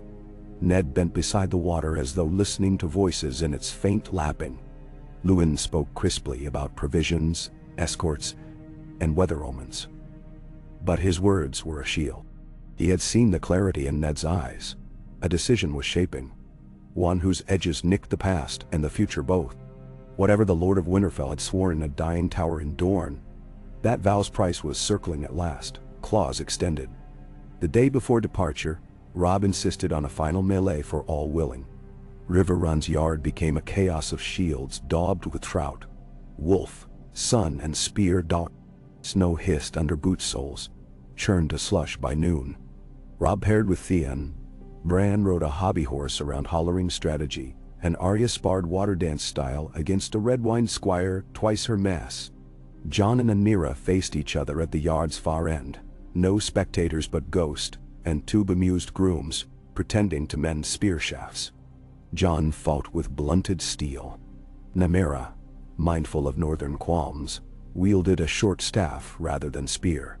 Yet when she closed, wrists flicking, the staff's ferrule found openings no blunted edge could have reached. Jon's ribs rang, his thighs stung, but he answered with a hook step and a pommel twist that shook her guard. They moved in a tightening spiral, snowflakes pinwheeling around them, breaths pluming together like a single white dragon coiling upward. At last they broke apart, neither victor, both laughing, and Robb shouted across the yard that the pair of them should wed if they meant to flirt by bashing skulls. Nymeria bowed with mock solemnity. Jon's cheeks flamed warmer than the smith's forge. Night descended early. Torches made the Bailey's new-fallen snow gleam rosy, as though coals hid under every drift. In the guest tower, Jon's chamber adjoined a narrow hearth room, where a single riverstone fireplace cast light enough for two. He sat before it after supper, turning a travel map while Ghost slept across his boots. At a soft tap he lifted his gaze. Nymeria stood in the doorway, cloak lined with fox fur, hair unbraided for once, so it fell in dark ribbons past her shoulders. He opened his mouth, but she pressed a finger to lips, glanced down the corridor, then slid inside and latched the door. Silence filled the space, thick with the scent of burning cedar and the hush of snow, muffling the world beyond stone. Nymeria approached the hearth. Sparks flared in her eyes. She reached within her cloak and drew out a small parcel wrapped in indigo silk, the color of her brigandine on that first day of contest. "A trade," she whispered, as though any louder might shatter the walls. Jon set aside his map. She unfolded the cloth. Inside lay a bracelet wrought of silver links so fine they seemed spider-spun, each link hammered into the shape of a tiny sunburst. At the center dangled a single wolf's head charm, mouth open mid-howl. "In Sunspear," Nymeria said, "a jeweler owes me thanks for saving his boy from a sand viper. He would have given gems. I wanted steel. Steel lasts." She placed it in Jon's palm. He turned it, awed by its lightness. "It's more than you owe. I owe snow memory of sand." She smiled. It trembled. "So winter will not think itself alone." Jon swallowed. He slid the bracelet over his wrist. It clasped perfectly, the wolf's head resting against his pulse. From his belt pouch he produced a strip of direwolf hide bound by a bronze bead. "This tether came from Ghost's first shedding," he said. "The bead is blackened copper from Winterfell's smithy. Not as fine as yours, but—" She accepted it gravely, winding it around her own wrist where brown skin, white fur, and black metal contrasted like frost on desert stone. Then, without warning, she leaned and brushed her lips to the inside of Jon's wrist, just above the wolf charm. The warmth of that touch seared through him like molten gold. He raised her hand in turn and kissed the braided leather. The fire spat a lone spark upward as though in benediction. They parted with no further words, only a promise coiling unspoken in the air. Northward they would ride, and beyond north lay futures too bright or too dark to name. Dawn bled pink as fish belly across the ramparts. When the caravan rolled from River Run, snow muted the clatter of wheels, so the procession seemed to glide. A silent fleet on a white sea. In its midst, Jon rode beside Nymeria, Robb ahead with Theon, and Ned flanked by Sir Roderick. Catelyn's litter kept pace under a red and blue canopy. Behind thundered the Martell Lancers. Bright pennants drooped with frost, but color still defiantly glinting wet crimson, orange, gold.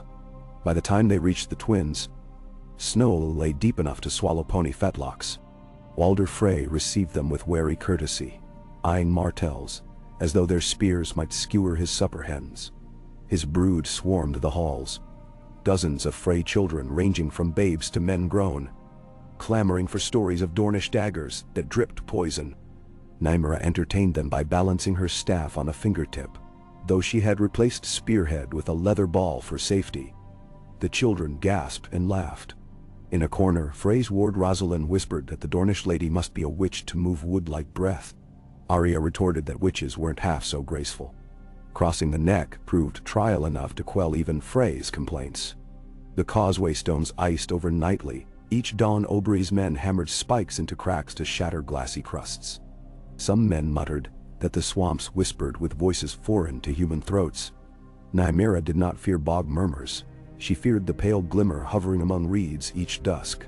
The marshlights Howland Reed's children called them. Yet none of those phantoms hindered the caravan. The only true danger was cold that drilled into bones with slow malice.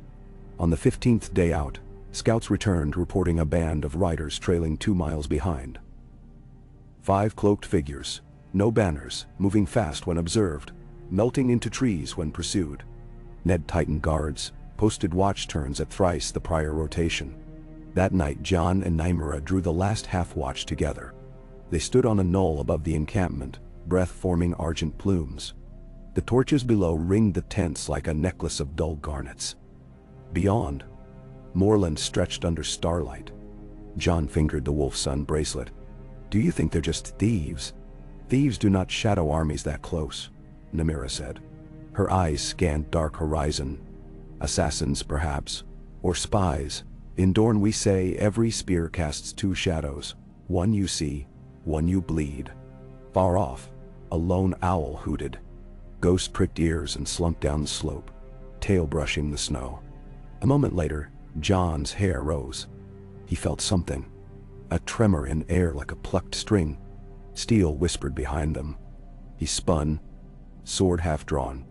A figure in mottled gray stepped from behind a pine trunk inside the watch perimeter, hands open. "That Jettenwan." "Howland Reed," Ned's voice called from beneath the hill.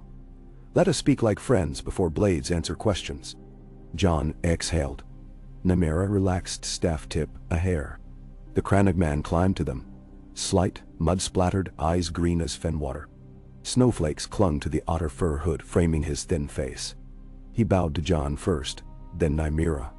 "Lady Ashara sends word that huntsmen stir in King's Landing." His gaze flicked to Nymeria's wrist, then to Jon's. Too many shadows where there should be none. Reed spoke that Ned had asked him to watch the caravan's flanks once they passed the twins. Suspecting watchers might use the next wilder paths. "I slipped near the Shadow Riders yestermorn," he said. voice a reed pipe's soft tone. 4 men, 1 woman, armament plain yet new forged. Their accents free city, lisp perhaps. They speak of silver hair and stolen songs. Nymera's expression hardened. Jon felt cold fiercer than any blizzard bite. They mean her, he said. And maybe me. Howland inclined his head. Likely both. They ride ahead now, hoping to reach Moat Cailin swamp before you. Then Ned arrived, cloak flaring. Snow powdered his beard silver. Can we outrun them? Better we ensnare than outrun, Howland said. The neck favors those who know its secret roads.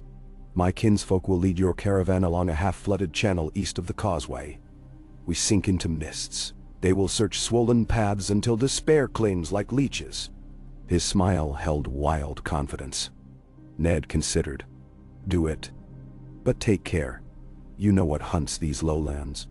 Mun now. Bog devils marvel at sweet Dornish flesh, Howland said wryly, bowing to Nymera. Yet I believe they favor red wine more. The caravan shifted course at dawn. Reed's marsh striders, rangy, long-footed ponies, appeared as if sprung from peat itself, guiding column through knee-deep channels, veiled by grass taller than a man. Catelyn's litter was dismantled and slung on poles. The lady rode in a reed boat pulled by 2 reed women. She endured the indignity with Tully grace. Oberyn, delighted, quizzed his guides on poisons brewed from toadstools. They obliged with macabre cheer. For 2 days spears of ice hammered from low clouds, but the marsh water never froze. Secret warmth seeped from vents, Ned said, were fed by the same molten rivers that warmed Winterfell. At night fires hissed on wet banks where frogs chorused. Jon and Nymera shared a tarp-roof shelter, identical to those of other young warriors, yet inside conversation wove closer than any fabric. They spoke of Nymeria the Rhoynar queen, of Brandon the bloody blade, of how legends pressed living folk like mold presses fruit. On the 3rd dusk, Howland returned grinning. Reed scouts had found the Lyseni spies bogged waist-deep, horses mired. 1 man slain by a dart the next children called Frog Kiss. The survivors begged direction. The scouts pointed them southward, to safety. By morning they would discover only endless water and tangled rushes, and no more track of Stark banners. North of the neck, the lands rose, firmer and drier. 40 leagues remained to Winterfell. With the threat behind, pace eased, yet tension did not. Snow deepened, hoarfrost glazed every bough. Camps grew quieter, men conserving breath against the cold.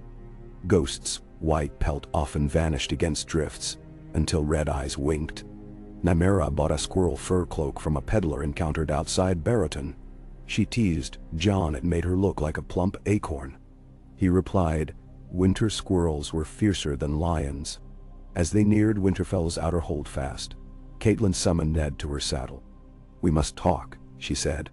They rode ahead of column. Snow hissed beneath hooves like distant surf. Your bastard and that girl, she began, voice low. Ned braced for storm. I see what buds between them. You know I have tolerated much, even if my heart balked. But bringing Martell, perhaps Targaryen blood into our hall, as consort to Jon, will stir hornets in a kingdom still stung by dragons. Ned answered quietly. Would you have me chain love to fear? I would have our children safe. Catelyn's eyes glistened with more than cold. The north bleeds, slow but deep. If rumor of Targaryen heirs thriving under our roof reaches the Iron Throne, Robert's wrath will scorch us all. Then, what if Robert no longer sat the throne? The words slipped before Ned could weigh them. Catelyn recoiled. Have you strayed so far from honor you dream of treason? I dream of peace. Ned's voice trembled. Robert's hunts already prowl. If one king hunts children, perhaps a better king should govern. Catelyn stared, frost crusting her lashes. Whose claim? The girls? The bastard boys? Dragons or wolves? Ned, you cannot serve 2 gods. He closed eyes a moment. I serve the realm, and my promises. Catelyn turned her mare away. Snow swallowed hoofbeats. Ned watched until her figure blurred to a gray ghost among trees. Winterfell appeared 2 mornings later. Towers rising from mist-wreathed forest, banners stiff in icy gusts, breath rising from hot springs like dragons of steam. Horns sounded, gates yawned. Stable boys stamped and whooped, astonished at Dornish horses stepping onto courtyard cobbles. For Nymeria, the first rush of sulfur steam shocked. She coughed, eyes watering. Jon laughed softly. Home smells peculiar but feels right. He helped her dismount. Steam and snow curled around their calves. Robb bounded over shouting greeting to the guard captain. Arya darted to embrace Nymeria impulsively, calling her spear sister. Sansa stayed demure behind Septim Ordained but curtsied flawlessly. Maester Luwine guided Martell retinue to guest quarters in the Great Keep's south wing, the warmest. Oberyn marveled at the underfloor springs. He claimed he could brew Dornish red at that heat. Arianne flirted shamelessly with Jory Castle in the hall. Catelyn directed servants to lay new rushes scented with lavender, though her expression revealed inner calculation. That night, a feast celebrated arrivals. Venison basted with juniper, mashed turnips, blackberry wine in pewter cups. Harpists played ballads of snow maidens wooing sun kings. Perhaps some stark harper sensed irony. Jon sat at Nymera's right. Across from them, Maester Luwine watched the pair with owl intensity, adjusting his chain links. When the harpers paused, Luwine leaned forward. "Your eyes, my lady, am I correct that they ring gray outside violet?" Nymeria smiled cautiously. "So Ashara says. She claims I carry dusk in them." "Dusk and dawn," Luwine mused. "There are legends of such eyes in old Valyria, when dragon lords wed north women of the upper Rhoyne. Curious how blood travels." Oberyn raised his goblet. "Blood travels many roads, Maester. Better to follow where it leads than dam its flow." Luwine bowed head. Jon's fingers tightened around goblet stem. Ned noticed, frowning slightly. After feast, Ned led Jon and Nymeria to the godswood. Snow dappled the red leaves of the heart tree. Crimson sap crusted like fresh blood along the lips of its carved face. In spring the hot spring pools there steamed. Now ice ringed their edges, the water black under starlight. Ned halted before the great weirwood. "This tree has heard the vows of countless Starks," he said. "Tonight it shall hear 2 more. One of caution, one of hope." "Jon." Jon straightened. "You are my blood, though no parchment names you. Your choice to bind your future to Nymera's must be made knowing storms will strike harder for it. I ask once, is this the path you claim?" Jon glanced at Nymeria. Her chin lifted, eyes bright with reflection of snow crystals sparkling. He faced Ned. "It is." Nymera's breath plumed. "I stand equal in choice, my lord. Let storms hurl. They will break on rock if hearts stand fast." Ned drew his dagger, the same he had once used to sever the cord binding Jon and Aelinor. He pricked Jon's thumb, then Nymeria's, pressing their bleeding hands together upon the weirwood bark. Red sap mingled with crimson droplets. Then by blood and by winter's witness, let the old gods judge. The wood grain seemed to pulse, the carved eyes weeping a ripple of dark sap. Outside the godswood wall, Varys would have whispered if he could. The children of Secret Fire and Winter Wolf had just forged a link older than crowns. In the following weeks, Winterfell buzzed with rumors quicker than ravens. Servants whispered that Jon Snow's lady wielded magic. Small folk arriving for Winterfell's winter market claimed they had glimpsed a dragon's sigil smuggled under Martell packs. Catelyn doubled guard rotations. One night, Bran overheard men in the alehouse arguing whether Robert would send an army or dragons were myth. Robb drilled the guard harder, citing simple readiness, but his steel rang sharper, as though he sensed a battle neither sword nor shield could win. Snowstorms walled Winterfell by mid-moon. Roads vanished beneath drifts. Ravens flew crooked paths through gale. Between storms, Nymeria practiced archery among sentinel pines, her arrows stitching constellations into frozen targets. Jon trained the younger squires while Ghost loped beside spear lines, barking when form faltered. Even in cold, the two sought each other's company, sharing a trencher of hot broth in the kitchens, reading histories in Maester Luwine's turret, or walking parapets where snow carved silence between words. One gray dawn, Benjen Stark arrived from the wall, raven on shoulder, cheeks weather-beaten, raw, doordaughtay. He greeted his brother, tousled Joan's hair, then eyed Nymeria with guarded curiosity. Over supper he spoke of wildling unrest and bright fires glimpsed beyond Frostfang peaks. Fires crackling green, unnatural. Maester Luwin muttered that wildfire could not burn in blizzard. Benjen shrugged. Yet flames there were. Oberyn listened keenly. Benjen pulled Ned aside after table cleared. "Your bastard looks happier than any lad I've seen," he said. "But I'll wager half my rations coin he stirs storms from here to the shivering sea." "I fear you're right," Ned replied. "And if Robert hears? If Robert hunts my son, Robert will find a wolf's teeth." The chill in Ned's words iced the walls. Nights lengthened.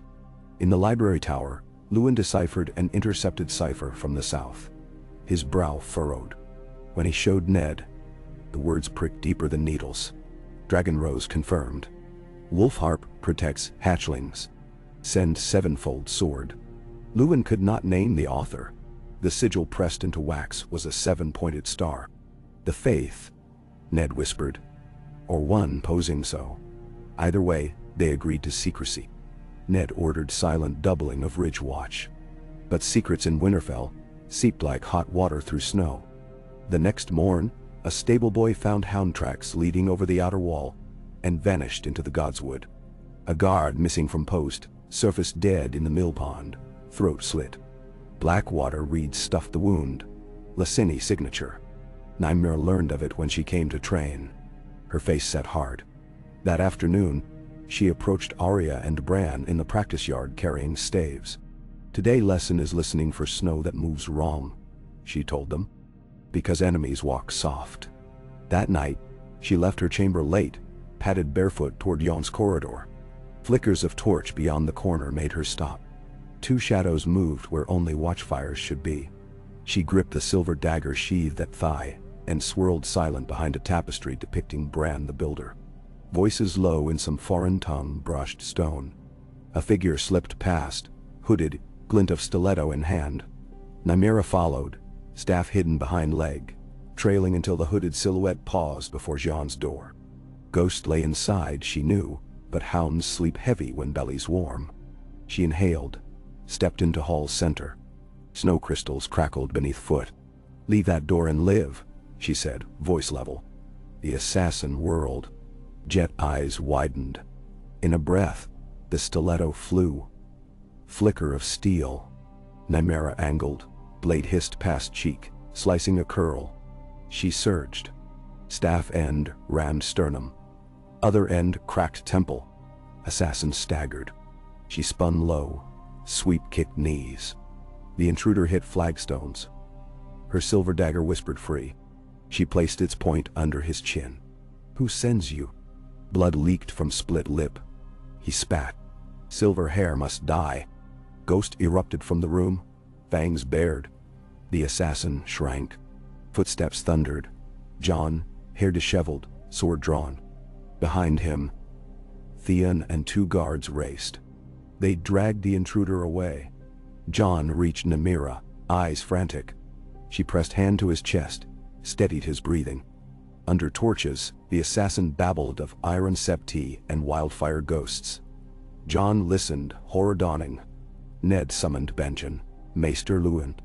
The prisoner revealed that a faction within the faith of the Seven feared prophecy of twofold dragon reborn and hired Lyseni blades to end it before heads sprouted crowns. Funds traced to bankers in Old Town. Letters sealed with 7-pointed star burned after reading. Ned dispatched ravens to White Harbor and to Stannis Baratheon at Dragonstone, an unlikely ally but one who loathed Lannister entanglements with the faith. He armed courtyards, posted Karstark archers on towers. But he also knew walls alone could not quell a realm's fear. Legends had weight. Hearts decades wounded would open, bleed, and roar for vengeance. Snowstorms hammered Winterfell 4 days straight, icing arrow slits shut. Within, tension crackled like hearth logs. Oberyn paced, itching to ride south and stab the faith to its knees. Catelyn prayed in the sept Ned built for her. Sansa began embroidering a wolf entwined with a sun, though she did not know why. Arya nagged Jon to teach her real swordwork because daggers in the dark don't wait for curtsy. On the fifth dawn, skies cleared, unveiling stars so sharp they seemed intent on carving frost patterns onto retinas. Ned convened council at the Great Hall's hearth. Benjen, Luwin, Oberyn, Nymeria, Jon, Catelyn attended. "Ours is not first home of hidden heirs," Oberyn said, "but perhaps first with wit, to forge alliances beyond marriage." The North stands sentinel. Dorne remembers Scorpion's sting. "Together we could unmask rot in capital," he eyed Ned. "Stark honor could temper Dornish fire." "Oaths weigh heavy," Ned answered. "I swore fealty to Robert. Yet I swore other vows older than his crown." He looked at Jon and Nymeria. "If Robert's rule threatens children he once called mine, he forfeits loyalty." Catelyn's eyes widened. Benjen nodded once, grave but supportive. Maester Luwin unrolled a map. "We possess advantage of distance, but ravens fly faster than armies. Should King ride north, time shrinks. I propose envoys to houses Manderley, Glover, Reed, Karstark to test waters." Ned agreed.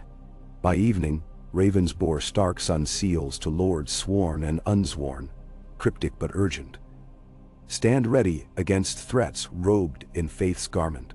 Some would side, others wiggle. But the first answer came swift. A white falcon wax seal from the Eyrie. Lysa wrote that the Vale would close its gates, declare neutrality, and pray the Seven's light reveal truth. Catelyn wept at her sister's fear. The next message arrived in form of a red woman striding through Wintertown snow barefoot, flames dancing in her wake. Melisandre of Ashai, priestess of Erlor, sought audience. She brought word from Dragonstone. Lord Stannis believed rumors of surviving dragon heirs and wished parley.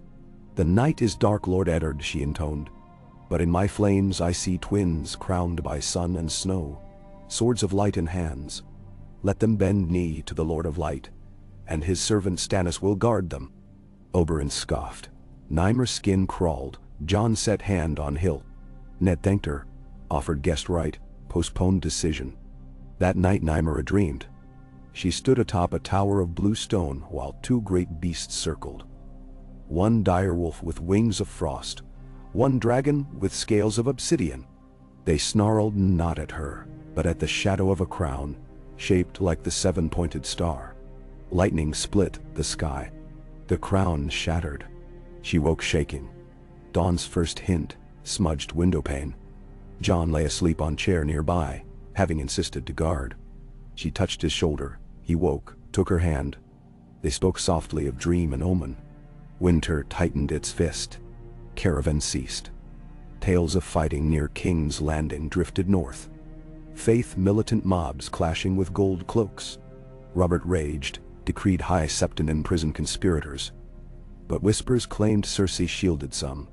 Varys' little birds discovered one Lyseni assassin survived Neck and reached the capital, spinning stories of dragon twins. The game had burst from shadows into glaring torchlight. Inside Winterfell, Jon and Nymeria prepared. They drilled together daily, taught each other tongues. He, northern pigeon of the hill clans. She, the Rhoynish lilt Ashara sang. On cold evenings, they read scrolls about Aegon and Rhaenys' conquest, debating how prophecy twists truth. Sometimes conversation fell silent, save for snow crackling on windows, and they shared warmth that defied language. On the eve of midwinter, Ned summoned them to the crypts. They descended with torches, passing rows of granite kings, queens, lost heroes. At Lyanna's statue, Ned halted. The stone maiden's face looked almost alive by torchlight, shadows forging sorrow in her eyes. Ned drew a small iron key, opened a recess at the statue's base. Inside lay a leather-bound bundle. He handed it to Jon. "Your mother's last words, recorded by my own hand the night she died. And two tokens, a lock of her hair, and Rhaegar's signet." Jon's throat closed. Nymeria reached, steadying him. Ned knelt, voice cracking. "I should have shared this sooner, but fear chained me." If truth can save more than lies now, then let it breathe. He turned to Nymeria. Your birthright rests in Dorne, yet part belongs here too. The North owes you protection. Tears welled in Nymera's eyes. I have protection, she said, squeezing Jolan's hand and then Ned's. A wolf, an honor, and a promise unbroken by snow or sand. They embraced there, while icy wind funneled through crypt doors, rattling iron sconces as though ghosts applauded. Above, the first bells for midwinter feast rang. Winterfell's courtyard blazed with lanterns forming circuits of gold through silver drifts. From rampart Ned surveyed his home, Robb laughing with Theon at a tumbler's antics, Arya sneaking mulled wine, Sansa spinning in a cloak lined with pale mouse fur, Benjen trading wall stories with Oberyn, Nymeria and Jon emerging from tower archway, faces solemn yet luminous. A feeling stirred inside Ned. Fear still, yes, but also fierce pride. The realm might convulse. Dragons and stags and lions might clash. Yet here on this night, the old gods witnessed kinship that spanned deserts and glaciers. The wind that once hissed through a broken tower in Dorne now carried song of hearths unextinguished. He closed his eyes and heard Lyanna's voice again. Promise me, he whispered. I have. I will. The promise had been a seed. It was flowering at last, thorns and all. But flowering. Across the yard, Jon and Nymeria paused beneath an icicle-laden arch of cedar. Snowflakes drifted around them, sparkled in lantern light. He brushed melting crystals from her braid. She laughed softly. For a heartbeat, the world beyond wall and blizzard ceased. In that small brightness, a wolf and a dragon stood together. And winter itself, vast, ancient, relentless, seemed to bow its hoary head in reluctant benediction. Okay. The air in Winterfell's yard snapped with a cold so clear, it seemed to polish every stone to glass. Cookfires breathed thin ribbons of smoke into a pre-dawn sky that glittered hard and remote, indifferent to the turmoil unfolding across the realm it watched. Ned Stark stood on the southwest parapet, gauntleted hands clasped behind him, face turned south as if he could see through hundred-league corridors of snow and broken clouds. Dawn bruised the horizon purple before bleeding scarlet up the sky's pale flank.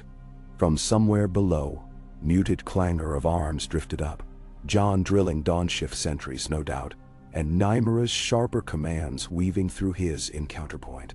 Ned closed his eyes, hearing in that braid of voices something both impossible and inevitable.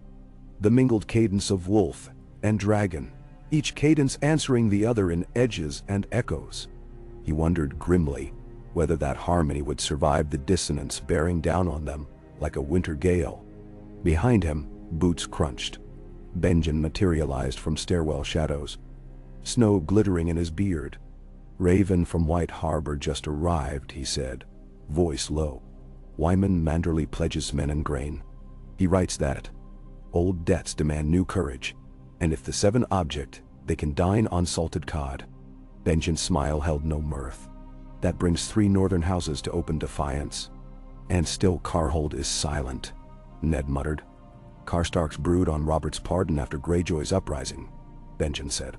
They remember sons who fell beneath Baelor's shadow for King Aerys. Targaryens or their shadows pen no warm letters in that hall. So we keep sending ravens, Ned said. And pray the winds shift. Winds shift faster than hearts. Benjen gazed out across the forests. How long before the crown marches? Ned shook his head. Weeks, maybe. The king must gather bannermen, and the Lannisters will not hurry into snow unless pushed. But Cersei commands coin enough to buy southern swords. The cold will bother them less than hunger. Benjen grunted. Then we bank walls in food and salt. Ned's breath clouded. We prepare, and we hope Stannis moves before Robert. They stared together until horn blasts rose from the belfry. 3 long notes, 1 short. Riders inbound from the Wolfswood Road. Benjen spun on his heel, disappearing down the stair. Ned remained an instant, the sunrise now gashing the horizon with molten gold. He wondered whether that blade of light was omen or executioner. Near the outer gate, Jon slowed Ghost to a pacing walk while two guards hauled the portcullis. He lifted gloved hand to the lead rider beyond. Sir Helman Tallheart, cloaked in pine green fur, face raw from the road. Behind him filed 24 spearmen, and a supply wagon, under tarpaulin. "Bread and salt, Lord Snow," Tallheart greeted, eyes darting past Jon to Nymeria, seated astride her silver-dapple mare. "We bring oat sacks, smoked boar, and 6 smiths fit for chain rivets." "Tiers of steel," Lord Eddard requested. "We've come to build them." "Winterfell welcomes you," Jon answered, voice steadier than the pulse in his throat. He motioned to grooms. They moved, efficient despite the cold. Nymeria rode forward, cloak catching a pale gust, and Tallheart's gaze snagged on her wolfsun bracelet. "Lady," he ventured. "Nymeria Sand," she supplied, meeting the scrutiny with calm. "Spears worn to House Stark." There was nothing in her tone of apology, nor boast, merely fact. Tallheart bowed. Curiosity sheathed but not dulled. Jon led the riders through the yard where new dummies stuffed with straw and chainmail formed a jagged forest of practice foes. Beneath the rampart, Arya and Bran tossed snowballs at Theon, who parried them with a shield like volleys of arrows. Tallheart's men laughed. The tension stretched thin, the first warmth Winterfell had felt in days. As the wagon groaned toward the smithy, Nymeria dismounted, teeth flashing white when a snowball smacked her shoulder. Arya froze mid-wind up, expecting rebuke. Nymeria instead scooped snow, packed it with swift hands, and hurled it back so precisely it splashed across Theon's cheek. Cheers erupted. Jon felt something inside unclench, if only for a breath. But relief died when Benjen's horn sounded again. 2 notes this time, sharp as knife taps on ice. "Council to the hall," Jon muttered, already moving. They assembled beneath the great stone direwolves that flanked Winterfell's hearth. Ned, Benjen, Catelyn, Maester Luwin, Oberyn Martell, Arianne beside him, Helman Tallheart still brushing road dust from cloak, and Jon and Nymeria at the foot of the dais. Sansa and Arya lingered just within earshot. Robb paced behind the benches, hand on sword pommel. Maester Luwin read the Raven's letter aloud. To Lord Eddard Stark, Warden of the North. By decree of His Grace Robert of the House Baratheon, first of his name, King of the Andals, and the Rhoynar, and the First Men, Lord of the 7 Kingdoms, Protector of the Realm, you are hereby summoned to present yourself, and the lady known as Nymeria Sand, together with the one named Jon Snow, at King's Landing no later than the Feast of the 7 Lamps, to answer charges of harboring seditious persons and concealing heirs of the traitor Prince Rhaegar. Failure to comply shall be deemed an act of rebellion. The King's justice will brook no delay. Signed on this, the 5th day of the 4th moon, in the year 300 after Aegon. Lord Renly Baratheon, Master of Laws, in his grace hand. A silence deep enough to drown in followed. Snow crackled in the flue like distant applause. Oberyn laughed first. Short, bright, wholly without mirth. Renly's quill writes threats his sword cannot defend, he said. But a summons backed by Baratheon wrath still drips venom. Catelyn turned to Ned, voice taut. They set a feast 3 fortnights hence. Less than 5 weeks to travel 600 leagues in midwinter. Impossible even for ravens, let alone wagons. Nasir. They know, Benjen said. They mean to brand refusal as treason. We cannot send the children into that pit, Oberyn added. The moment they cross Trident, Lannister knives will shear the thread. Ned's jaw tightened. We will not go. Catelyn exhaled as if gutted. Then war comes. It comes whether we bend knee or stand. Ned's eyes moved to Jon, then Nymeria. The question is whether we face it as prey or predator. Robb knelt, dropping to one knee. Winterfell's swords are yours, father. Name the foe. His voice had shed its boyish timbre. The men in the hall heard a lordling ripen to lord in a heartbeat. Helman Tallheart strode forward, snow still steaming from shoulders. Torrhen's Square stands with Winterfell, he said. We marched south once behind wolf banners and sweet songs of loyalty. We will not march south again for chains. Oberyn's grin returned, this time wilder, edges bright as new steel. He clasped Tallheart's arm. Dorne's spears answer injustice with poison thirsty for hypocrite blood. Arianne's eyes glowed. Her childhood dream of vengeance upon those who murdered Elia and baby Aegon had found adult shape. Ned raised a hand, forestalling a roar of voices. Words are wind, unless anchored by plan. We cannot outnumber the South. Alliances must bloom wider than the North. He faced Oberyn. Prince Doran must declare, openly or in smoke, whether Dorne stands beyond your person. Oberyn nodded, face suddenly solemn. I ride at dusk with 2 outriders. Desert ravens fly faster than northern snowstorms. You will have his answer. Mandam. Send Arianne, Catelyn said quietly. A ruling princess speaks heavier than a viper's hiss. Oberyn looked to his niece. She inclined her head, fierce pride shining. Done. Ned continued. Stannis offers Parley. If he raises Dragonstone fleet, he pins lion ships in Blackwater. Benjen, you know his nature. Unyielding as old ice. Ride to him. Benjen grinned thinly. I prefer walls of snow, but if South needs a blizzard, a Stark can oblige. Maester Luwin cleared throat.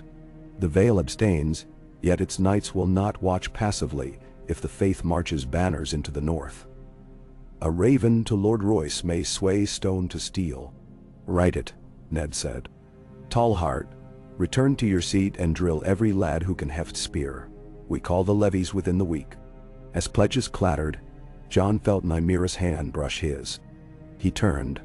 Her eyes held a storm deeper than the sky outside. War. She murmured so. Only he heard. It comes on wolf feet and dragon wings alike. He squeezed her fingers. Silent vow forged in the press of skin. The castle shed its peace like a shaken cloak. Couriers galloped through blizzards. Blacksmiths hammered dawn to dusk. Seamstresses stitched new standards. Direwolves quartered with blazing suns. Catelyn organized grain ledgers and infirmary stores.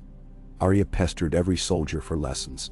Sansa wrote letters to holdfast ladies, weaving alliances of comfort and cloth. On the second night after the council, Jon could not sleep. He rose, wrapped a fur cloak, and descended to the godswood. There, in the hush of conifers, heavy with hoarfrost, he found Nymera kneeling by the heart tree pool. Pale fireflies danced above the water, their glow reflected in her hair like scattered embers. She did not turn at his approach. I asked the old gods if they knew Royne's river mothers, she said. I think they do not speak those tongues. Jon settled beside her. They speak only silence and time. And blood, she added softly. I feel it. Whenever I touch this soil, it sings of gray wolves and white winters and promises kept with steel. He considered the carved face above, eyes red as tears. I was born beneath red mountains that remember none of this. The words escaped before he shaped them. And for a heartbeat, fear flared. Fear of what speaking that truth might unravel. But Nymera only studied the pool. Maybe place is less important than hands that first cradled us, she said. You were carried through desert wind. I will carry desert in me when I walk these snows. She turned, thin moon casting her features half silver. Will the north carry me? He reached, cupped her cheek. Felt cold flush his fingers. I will, he murmured. And every stone that knows my name will learn yours. Her breath caught. Something ancient thrummed between them. And when their lips met, it felt less like kiss than oath. Snowflakes fell, melting where they touched. High above, owls hooted. At hall windows soft lights flickered. Vigil candles perhaps, or watchers' lanterns. Jon's cloak wrapped them both, fur trapping their heat, until the forest folded around like a living vow. 2 days later, Oberyn and Arianne departed with 6 outriders. Benjen left at dawn's blush, a lone rider through towering drifts, cloaks streaming like tattered wind. Edmure Tully sent 50 river archers upriver to harry any southern scouts sniffing for passes. Howland Reed's marshwalkers closed the next secret ways, with traps of reed cord and spiked pits. Winter's moon swelled pregnant, then bloomed bright. Under its white glare news came swift as frostbite. The faith militant, marched from King's Landing, 2,000 strong, armored in 7-pointed star, banners embroidered with bleeding swords. Rumors swirled that Cersei funded them to keep Robert's wrath pointed north, not west. Stannis sailed from Dragonstone with 30 warships, his sails emblazoned with burning heart. He intercepted a lion fleet off Massey's Hook, scattering it with wildfire pots launched from deck-mounted scorpions. The Lannisters summoned gold companies across the narrow sea, but found coffers lighter than expected. Someone in the Iron Bank denied loans, citing icy risks. Prince Doran's raven to Winterfell. Sun and Spear bend to Winter Wool. 10,000 will march when road thaws. Dragon remembers. Hope and dread braided through Winterfell like threads in the same loom. One black dawn ghost's howls tore curtains of sleep. Jon bolted upright. Bells clanged. Alarm from East Watchtower. Jon seized sword, sprinted onto the walkway, Nymeria racing behind. Flames flickered against snow in the bailey below. A rider cloaked in dust black staggered through gate arch, half-dragged by his mount. Guards swarmed. Jon leapt stairs 3 at a time. The rider toppled from saddle. His cloak parted to reveal white tree sigil, a Karstark. His lips were blue with cold. Blood spattered the snow. "Father sent me," he gasped to the guard who knelt. "Torrhen Square. Burned banners at our gate. Faith men. They come by sea, White Harbor lost. King sails behind." Ned reached the body as the last words rattled. He crouched, touched the rider's brow, closed sightless eyes. The hush that followed felt like the moment before a sword lands. Inevitability held suspended in air, thick with dread. Snowflakes drifted, each a silent countdown. Ned rose. His voice carried across the yard like a funeral bell. 2 arms. Within an hour Winterfell surged. Horns summoned levies. Blacksmiths threw open forge doors, flame tongues rearing like furious steeds. Jon led his guard across towers to check oil cauldrons. Nymeria drilled the archers on new parapet positions. Robb rode patrol along the inner wall, issuing orders that betrayed no tremor, though his cheeks were white. Catelyn directed children and small folk to the crypts prepared as shelters. Sansa helped stock candles. Arya ferried quivers, refusing to remain below. Maester Luwin and Septa Mordain readied infirmary pallets beside hot spring pools for wounded. At midday Tallheart's smiths raised an iron-bound gate across the eastern postern. Steam plumed from cracks. Jon paced there, breath smoking. Nymeria joined lightly, passing him a strip of fresh bread which he barely tasted. "What weight does your heart carry?" she asked. "Enough to bend iron," he replied, "but not break." She nodded, set her hand over his chest. "Remember stillness. Be water until striking, then be stone." He leaned forehead to hers briefly. "You're the spear, I'm the shield. Together we're the tower." Footsteps crunched. Catelyn approached, her furs lined with frost. She regarded them, something unreadable in her eyes. "Jon," she said, "Lord Eddard calls you to the hall. Bring Nymeria." They followed her through corridors now echoing with shouted inventory lists. Entering the hall, they saw Ned arrayed in mail over dark leathers, ice strapped across his back. Luwin stood beside a table strewn with maps and raven feathers. Robb, Theon, Tallheart, and Jory Castle flanked.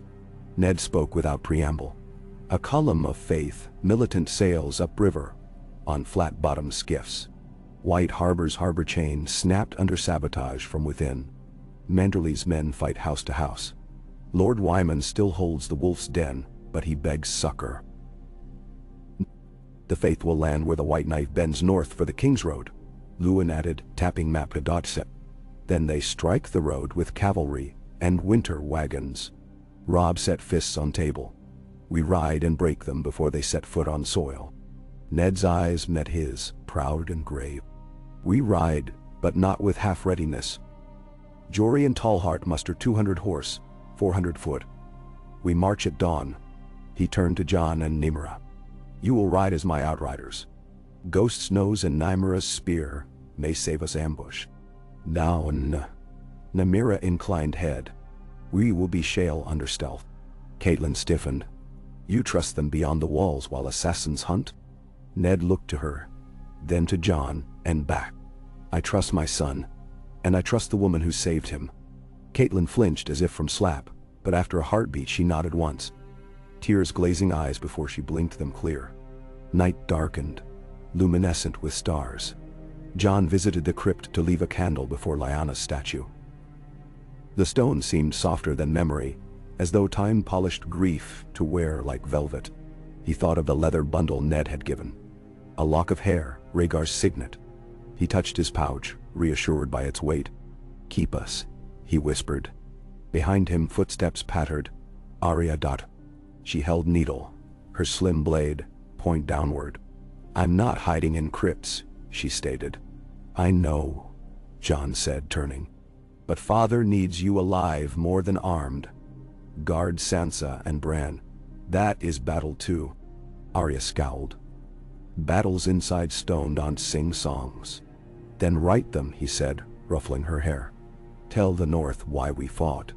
She made a face, but the scowl melted to reluctant acceptance. He left her lighting another candle at Lyanna's feet. Back in Nymeera's chamber, fire crackled. She polished her silver dagger, laid out Brigandine, inspected Jesses on her falcon's perch. A small kestrel she trained for signals. When Jon entered, she straightened, and for a breath, they simply looked at each other, awareness heavy as armor. We may ride into a storm no dawn can melt, he said, voice low. Storms break on rock, she replied, touching the wolf sun bracelet. He drew Rhaegar's signet from pouch. A ruby cut into three-headed dragon. If shadows swallow us, let this find light. He pressed it into her palm. Tears sprang, unbidden, but she smiled. Fierce. She untied a strip of her desert blue silk and bound it beneath his cloak clasp. So snow, remember sky beyond cloud. They slept little, and when they did it was entangled, breath for breath, warmth for warmth, whispers woven like root and branch. Dawn arrived, steel blue and brutal. The march assembled in the yard, horses pawing, breath pluming like war banners. Ned rode gray stallion, ice across his saddlebow. Jon and Nymeera donned light mail and white fur cloaks. Ghost loped by, tail a white banner. Catelyn embraced each child within reach, even Theon.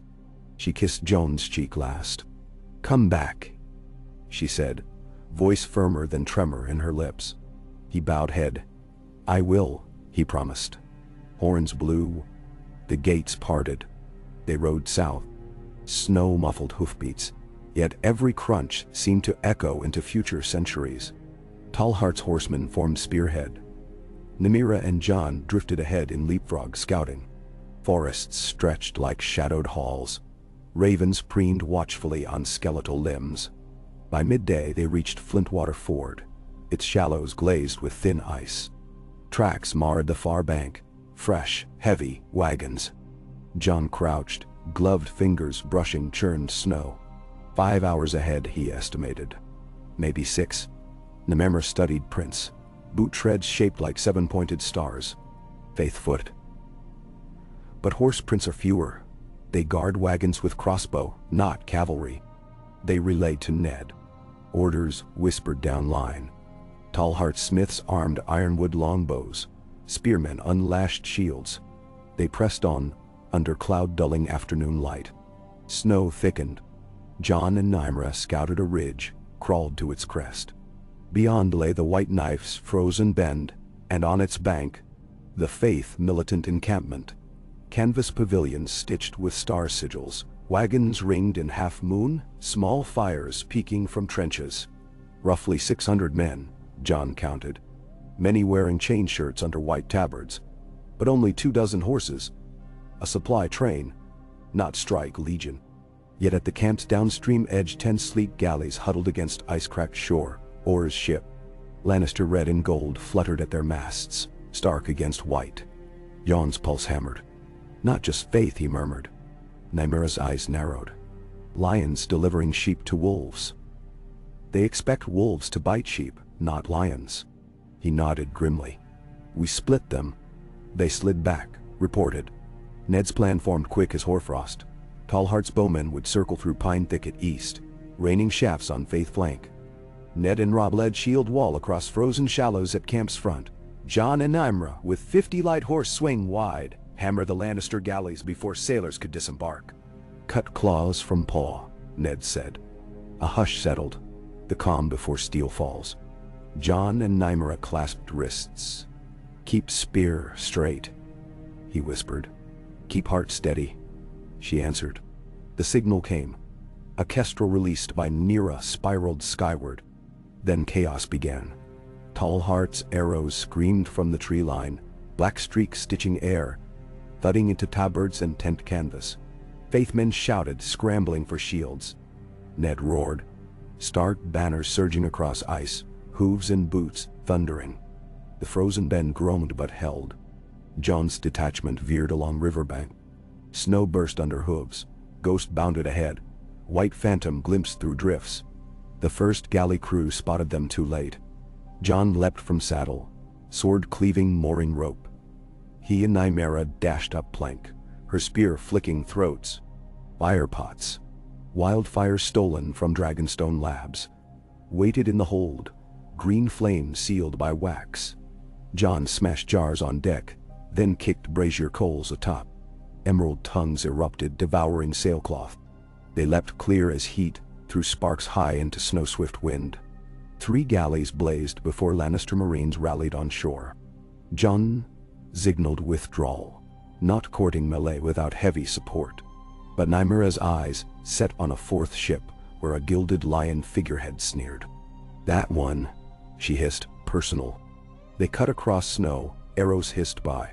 Nymeria vaulted a beached plank, Jon behind. 2 Marines charged, spear and sword dispatched. On deck, a knight ornate in crimson plate raised greatsword. Dodite. Traitors spawn, he bellowed, charging Nymeria. She parried, deflected blow that cleaved railing. Jon circled, slashed hamstring. Knight toppled screaming. Nymeria drove spearbutt into helm, silencing.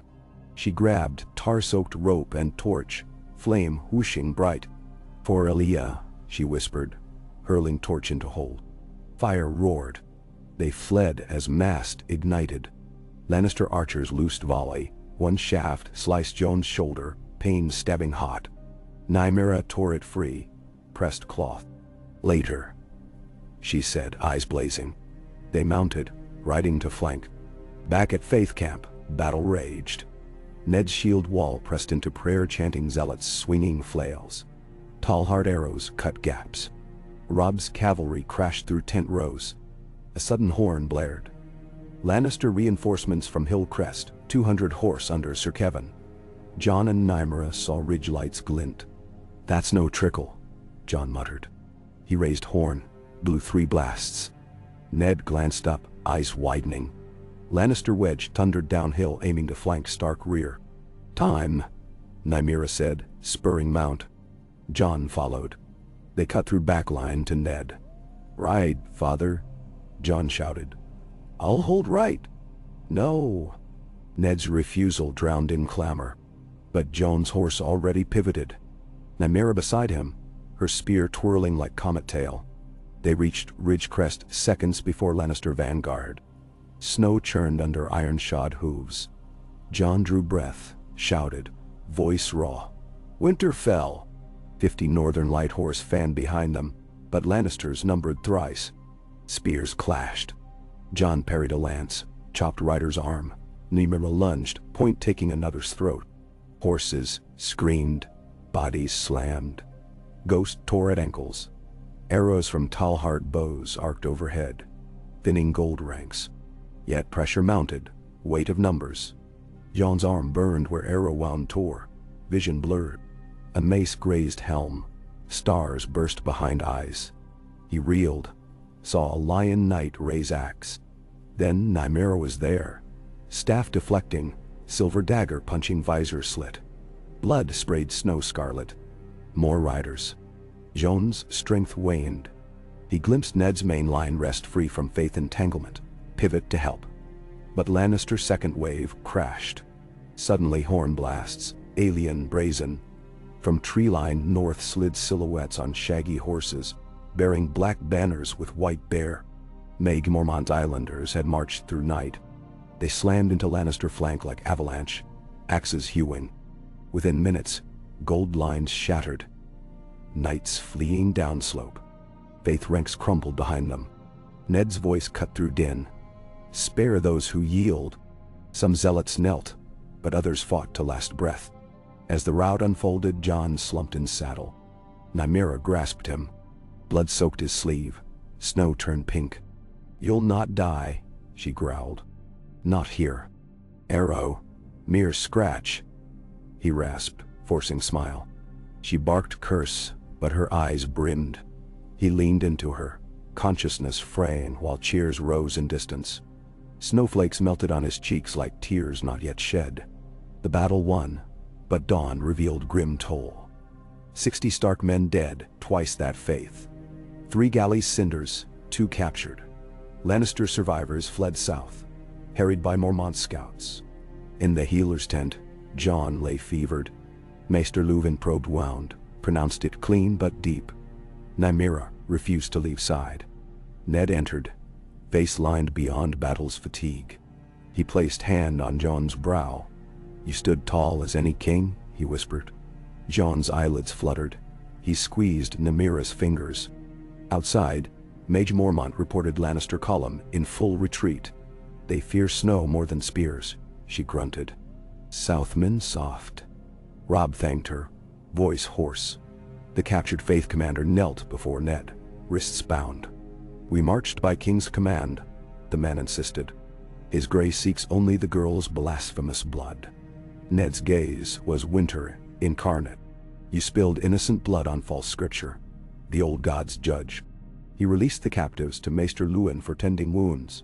Those who healed would labor rebuilding White Harbor's docks. At Wolf's Den, Wyman wept when Stark banners arrived. His city smoldered but stood. He pledged every vessel left to ferry grain to where wolves needed. 3 days later, they carried Jon on litter northward to Winterfell. Fever broke under Nymeria's vigil. By the time towers rose from storm haze, he could sit, pale but grinning. Winterfell greeted them with bells. Catelyn embraced Jon, tears of relief. Ghost bounded circles. Arya yelled that her hero brother looked like ragged crow, but still hero. In Great Hall, Ned announced victory. Cheers thundered. But his second decree stilled room. King Robert raises unjust sword. The North recalls oaths of winter. From this night, we call banners to defend our land, our kin, and the true heirs wronged. Let each lord choose. Follow wolf and dragon to freedom, or shiver in Southron chains. He drew ice, planted it upright before dais. Robb stepped forward, knelt, laid his sword across palms. "The young wolf serves." Mormont, Tallhart, Glover followed. Shouts shook rafters. Nymeria watched, heart pounding. Ned turned to her. "If House Martell declares open council, will you stand as their voice here?" She stepped to sword shadow. "Dorne's sun burns beside the North Star," she said, then glanced at Jon. "We stand together, always." That night, with Jon resting, Nymeria climbed the highest tower. Wind knifed through firs. She released her kestrel into moonlit sky, a message bound to its leg. "To Azure Sun, North and Dorne stand. Wolf and dragon are one. Fire awakes." She watched the bird disappear into northern stars shimmered by aurora. When she descended, Jon awaited at stairfoot, leaning on ghost-white direwolf. He smiled, though pain creased brow. "Couldn't sleep," he said. "Dreamed snowflakes turned to embers." "Embers become flame," she replied, taking his arm. Together they walked the long corridor, torches casting twin shadows onto stone. In King's Landing, Cersei shattered a goblet against the map table when word of the rout reached her. Robert raged, roared for new levies, but Lannister coin now drained. Stannis prowled the bay, and smallfolk riots gnawed at Goldcloak's strength. Renly counseled caution. Varys whispered of prophecy ripe to devour anyone who fed it folly. Littlefinger stoked debts, eyes on chaos. North of all, Winterfell's watchfires burned brighter than ever, and within their glow a pair of young souls, twin flames from one spark, walked amid snow and steam, forging a legend no blizzard, blade or throne could quench. And thus the siege clouds gathered, realm trembling on cusp of dawn whose light would reveal whether wolf and dragon together might rise as sunrise or red comet, herald of ruin for those who misread the stars. In Ka, snow shadows shifted like living things beneath a moon stretched thin and sharp as a reaper's sickle above Winterfell's ramparts. Midnight fires guttered along the wall walk, but even those amber eyes could scarcely pierce the black and silver hush beyond the keep. Silence slept in the yards, broken only by the occasional clank of chain or a direwolf's distant, mournful howl that rose and fell like breath from the frozen earth. Jon Snow pushed back the wool coverlet and swung his feet to the rush matting. Every motion tugged at the healing arrow wound in his left shoulder, and he exhaled when pain lanced red and hot beneath newly knitted skin. Maester Luwin's poppy broth left his limbs heavy, but his mind unsatisfied. Dreams of wildfire burning green across endless snow and Nymeras, scream lost behind walls of flame, still woke him in cold sweat. Tonight, the dreams felt more portent than nightmare. He rose, wrapping a deerskin cloak over linen nightshirt, and padded to the embrasure where frost filmed the underside of quarried stone. Starlight silvered Winterfell's roofs and turrets. On the godswood side, steam drifted white above the lone weirwood, its red leaves trembling. Jon laid his right palm, the uninjured one, against cold granite and whispered a silent greeting to the wind.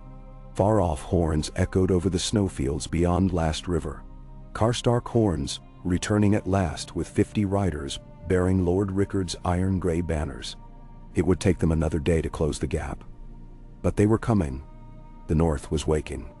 Bootsteps approached. He expected a guard, perhaps Robb or Tallheart making late rounds, but the tread was light and sure. Nymera should have been asleep in the southern guest wing, but she moved like a shadow of dusk, spears worn to no curfew. Jon pushed aside the wool tapestry screening his door. She stood beyond, hair unbound, heavy robe cinched with a braid of sable leather. Candlelight from her room washed fire across the dusk violet of her eyes. "You walk like a ghost," he murmured. His breath made small clouds. "You walk as one wounded," she countered, voice soft yet threaded with lightning. "Your shoulder, tight, better than yesterday." "Pain wakes truth," she said, and brushed his cheek with the backs of her fingers. They carried the faint scent of pomegranate oil she used to keep her skin from cracking in the northern chill. "Come, we speak before dawn hunts words away." They descended spiral stairs, past flickering sconces spitting pitch, until the passages opened on the keep's inner courtyard. No human eyes tracked them, only Ghost, who uncurled from a hay pile and bounded to Jon's side, yellow-white under the moon, and Nymera's kestrel perched above the smithy's vent. At the far arch where stone met steam, lay the tunnel leading to Maester's garden and the hot spring pools beyond. They followed the water's faint roar through a door hung with wool drapes. Inside, heat shimmered. Spring-fed pools smoked like cauldrons, the air thick with the mineral tang of iron and sulfur. Frost nowhere touched the ferns that clung to the rock walls, glowing emerald in torchlight. Jon felt tension leach from his shoulders as he unfastened cloak ties. Nymera shrugged her robe from sable skin, revealing a simple shift of ivory linen that clung damp at knees. Steam twined their limbs, like newly awakened spirits. Without words they slipped into the largest pool, warm water swallowing aches and doubts. Jon leaned against smooth stone, eyes half closed. Nymera floated beside him, hair fanning. Somewhere a droplet fell with rhythmic plink, as if measuring time grain by grain. "We ride again soon," she said after a while, voice echoing in hidden caverns overhead. "This respite is a breath in a struggle that will devour many. The next strike won't come by water." Jon agreed. "Robert will mass bannermen and march overland. Using inland keeps to house his supply lines until the weather eases. Ned says the river lords have yet to declare, but Harrenhal stands open to King's host." Nymera's eyes drifted shut, Small ripples kissed her collarbone. Harrenhal is a curse. Let Robert coil in its burnt halls. Fire remembers fire. Fire also hungers, he said. If Robert reaches the neck while our lines still gather, he'll choke us in our own seat. Nymeria frowned. Dorne will march from the south. Stannis blocks the sea. Robert's road is long and steep, yet prophecy does not wait. She exhaled, ripples expanding. I dreamed again, the same tower of blue stone. Dragon wings eclipsed moon, and the wolf with frost-feathered wings sang a note that cracked the sky. When I woke, I smelled ash. Nisir oaks kadir. Jon met her gaze. I dreamed too.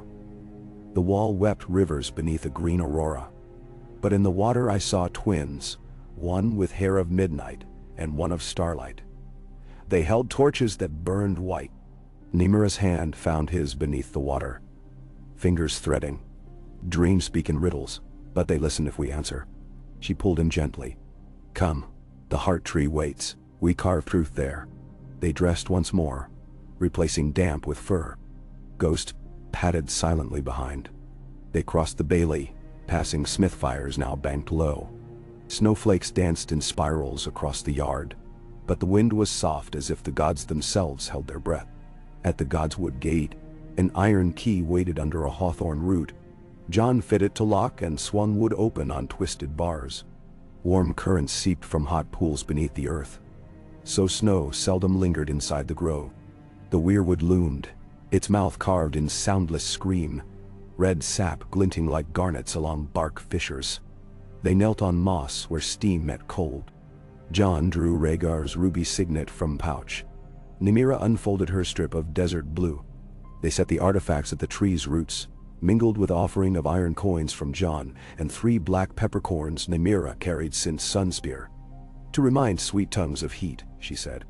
Jon laced his injured hand with hers, the healed edges of the wound still tender. Old gods, he whispered, if our blood offends, forgive. If it redeems, guide.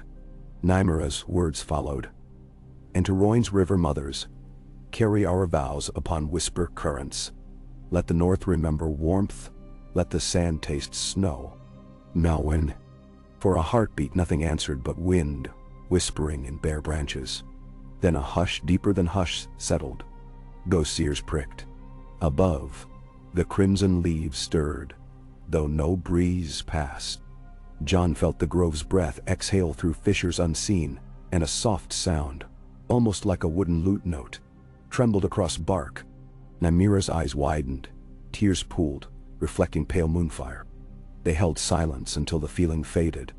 When they stood, twilight pooled thicker, stars deeper, as if they had weathered a small eternity in an instant. Back across yard they parted, Nymeria toward the guest wing to ready dawnbreak scouts, Jon returning to his room in the Lord's Tower. He slept then, each breath steady, and dreamed not of flames, but of a child's laugh, chasing spring blossoms across grass, still wet with snowmelt. Days later, ravens threaded through snowfall like black needles in a white tapestry. Their scrolls carried both dread and promise. From Dragonstone, Stannis wrote, Baratheon justice rests upon true claim. All usurpers shall burn. Send heirs, winter or sun, to Dragonstone for safekeeping and counsel. I do not kneel to prophecy, but will see it fulfill. Ned paced Winterfell's solar reading aloud while Robb Catelyn, Maester Luwin, and Sir Roderick listened. Robb spat. Stannis keeps one hand on sword, the other on law. He means to crown himself. He offers sanctuary of sorts, Catelyn allowed, worry knitting her brow. But his fires burn anyone who stands too near. Let him burn lions first, Sir Roderick muttered. Oberyn's raven arrived 2 mornings thereafter, its leg wound with gold thread. Prince Doran calls sons to war. 10,000 spears march up Prince's Pass. Lord Euron Wood rides. Dawn sings. Keep field warm. Hope glimmered. Yet on heels of that message came dread. A column from King's Landing, nearly 8,000 strong. Lannister banners at the fore, had crossed the Blackwater at Stone Mill, and would soon strike north along the King's Road. Robert himself remained behind, recovering from an illness Nestor Royce, Wrote seemed more wine than winter, but his queen rode with Column, and his standard flew beside the Lion of Casterly Rock and the seven-pointed star of the faith. 3 banners, 3 heads of a hydra. Winter's jaws were still clenched but loosening. Southern passes melted quicker than one might hope. The north could not wait on Dorne's long march or Stannis' uncertain fleet. Ned called his war council on the 12th night of the second moon. Winterfell's great hall swarmed with new arrivals. Lord Rickard Karstark, tall and grim beneath white bear cloak. Lady Mage Mormont, fresh from repelling raider scouts. In Deepwood Motte, Sir Wendell Manderly bearing stitched bandages across bald head, and Lord Haley's Hornwood with his quiet wife, both smelling of pine-roasted venison. Snowflakes whirled beyond windows like startled moths as Ned laid out iron tokens on a scuffed oaken table. Wolf for Stark, Sun for Martell, Fiery Heart for Stannis, Lion for Lannister, Stag for Baratheon. We cannot meet 8,000 in open field, Maester Luwin stated, finger on map.I. Nor can we cede every hold south of the Flints. Karstark leaned forward, dark eyes fierce. We lure Southrons into Wolfswood. Let wind and winter carve numbers before blades do. Cersei's knights would torch every village they cross, Catelyn warned. We must protect our folk. Jon, shoulder-bound and stiff but present, spoke. The folk may become shield as well as charge. Woodsmen know every gully, every deer trail. Fortify supply routes with pitfalls. Bleed them small and constant. Nymeria, standing beside him, lifted a carved wooden rod she used in planning. Southrons believe winter a single wall. Show them, it is a labyrinth. Dorne's army will not arrive in time to flank, but Stannis may harry their sea lanes if we drive them to river ports. Aim their flight at the coast, let the king's brother net them. Many are Dorne. Oberyn's message had reached by Hawkrider earlier. His Viper is seaborne quickstrike galley stationed near Maidenpool, ready to sting coasters. Thus, a plan took root. Not a great pitched battle, but a running hunt from Wolfswood to the White Knife Delta, where Stannis' ships lurk. The North would fight like its emblem. A direwolf disappearing into snow only to appear again with jaws at the throat. Robb would command the mobile vanguard. Maester Luwin dubbed it the Ghost Pack. 500 cavalry, 300 longbowmen on hill ponies, Jon at his right and Nymeria at his left. Tallhart and Hornwood would hold Winterfell's garrison with Catelyn and the younger children. Karstark would lead a reserve from Last River, ready to close any breach should the lion-laden host veer east. Mormont's women would harass supply trains north of Barrowton. Oberyn's Viper fleet would harry mouth of the White Knife, timing arrival with Stannis' red-sailed warships. The hall's torches hissed. Men and women nodded grimly. The plan was audacious, dangerous, and perhaps the only road left. At council's end, Ned dismissed them but held Jon and Nymeria back. The fire banked low cast ruddy light on his lined face. He studied them with a father's fear and a lord's burden. If this fails, the North falls. You two are our blade's point. He reached into tunic and produced a slim leather case. Inside lay a parchment older than Jon. The sealed orders of Rhaegar Targaryen, naming his children rightful heirs to Aegon's line. Ned laid them in Jon's hands. Ride careful, he said. If you must scatter, ride to White Harbor and board whatever ship sails to Bravos. Reveal those only to men who love oaths more than crowns. He hesitated. I pray it never comes to that. But oathbreakers breed storms. Jon bowed his head. Father, I once was ashamed of the secret. Now the realm shapes itself to swallow us or choke on us. I will be worthy of the promise. Nymeria's hand covered theirs. We both will. As they left, Ned called softly. Wolves howling in darkness need each other to find morning. Jon paused, looked back, saw tears wet his father's lashes, and felt the weight of love in his marrow. On the morning Ghost Pack Road, the sky bled pink over ragged clouds. Squires tightened girths, archers wrapped bowstrings in oiled wool, and Bran perched on a tower crane to watch, eyes shining with wonder and dread. Arya ran among horses, smacking flanks to hurry them. Sansa distributed bread baked with honey and dried apples, blessing each rider like a septa. Jon mounted his coal-black gelding, Shadowmere, and Ghost trotted alongside, hackles bristling at the wind's iron promise. Nymeria wore brigandine of dusky blue over a quilted shirt, spear lashed behind saddle, silver dagger at hip. Robb, armor smelling of new forged steel, raised his sword. Horns bellowed, hooves thundered over frost-crusted earth, and Winterfell's gates yawned to free its pack. Across rolling hills they rode, cutting east of the King's Road to move unseen. Tall pines loomed, branches drooping under the season's last heavy snow. Frozen streams cracked beneath them. Robb sent outriders hours ahead, while Jon and Nymeria scouted flanks. By second dusk, they reached a logging hamlet whose folk fled to Winterfell weeks prior. Smoke curled from burned cabins, evidence of Lion Scout passage. Jon crouched over tracks softened by sun, then crusted smooth. He counted 100 riders, light armor. Scouts for main host, Nymeria said. They drove off 3 days before. Robb dispatched Meg's nephew Daron Mormont to harry them at night. The pack moved on. 4 days of shadow walking through forest corridors brought them to Wolfmouth Ridge. From its crest, Jon glimpsed a streak of banners wending King's Road, the column of Queen's host.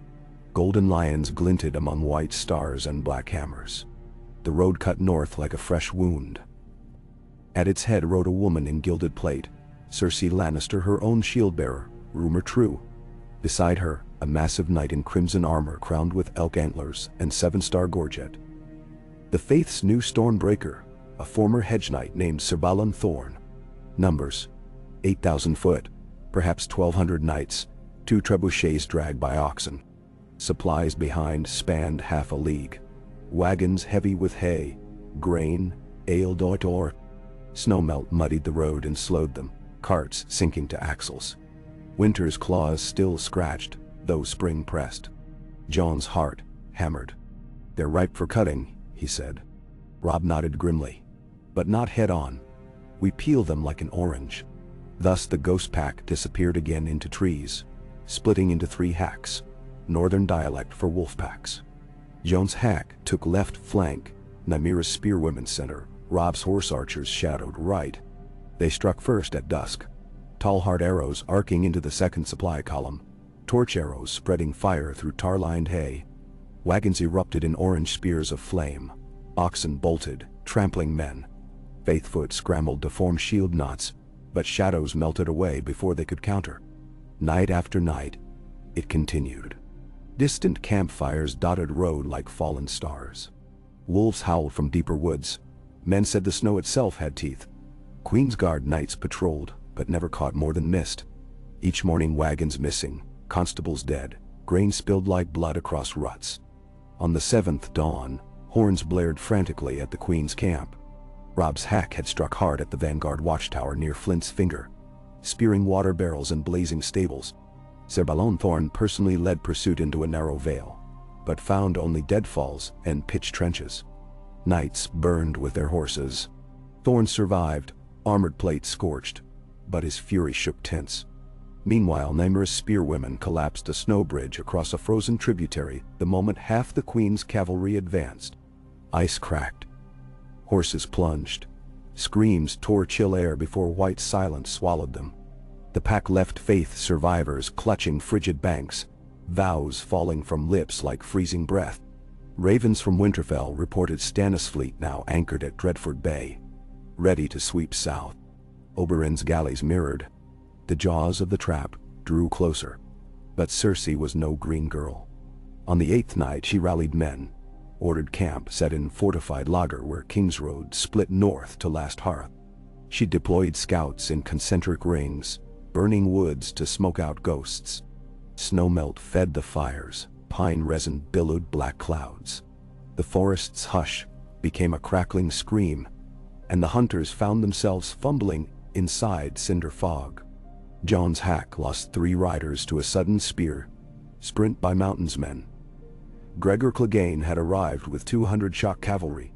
Their heavy hooves crushed saplings. Clegane's war cry echoed like a smith's hammer. That evening, Jon and Nymeria met under star-spread pines. Soot streaked her cheeks, arrow splinter nicked her left ear. His shoulder throbbed and blood crusted across new-cutted thigh. "We must shift field," he rasped. "Draw them onto the white knife delta before the forest burns away and reveals our bones." Nymera's gaze glinted. "Then we lure the mountain himself. A mountain that runs cannot stand." Robb concurred. They planned a false route. At sunrise, Jon's hack would charge the vanguard. Wound Pride, then feign panic north along Fisherman's Trail that veered toward the river flats.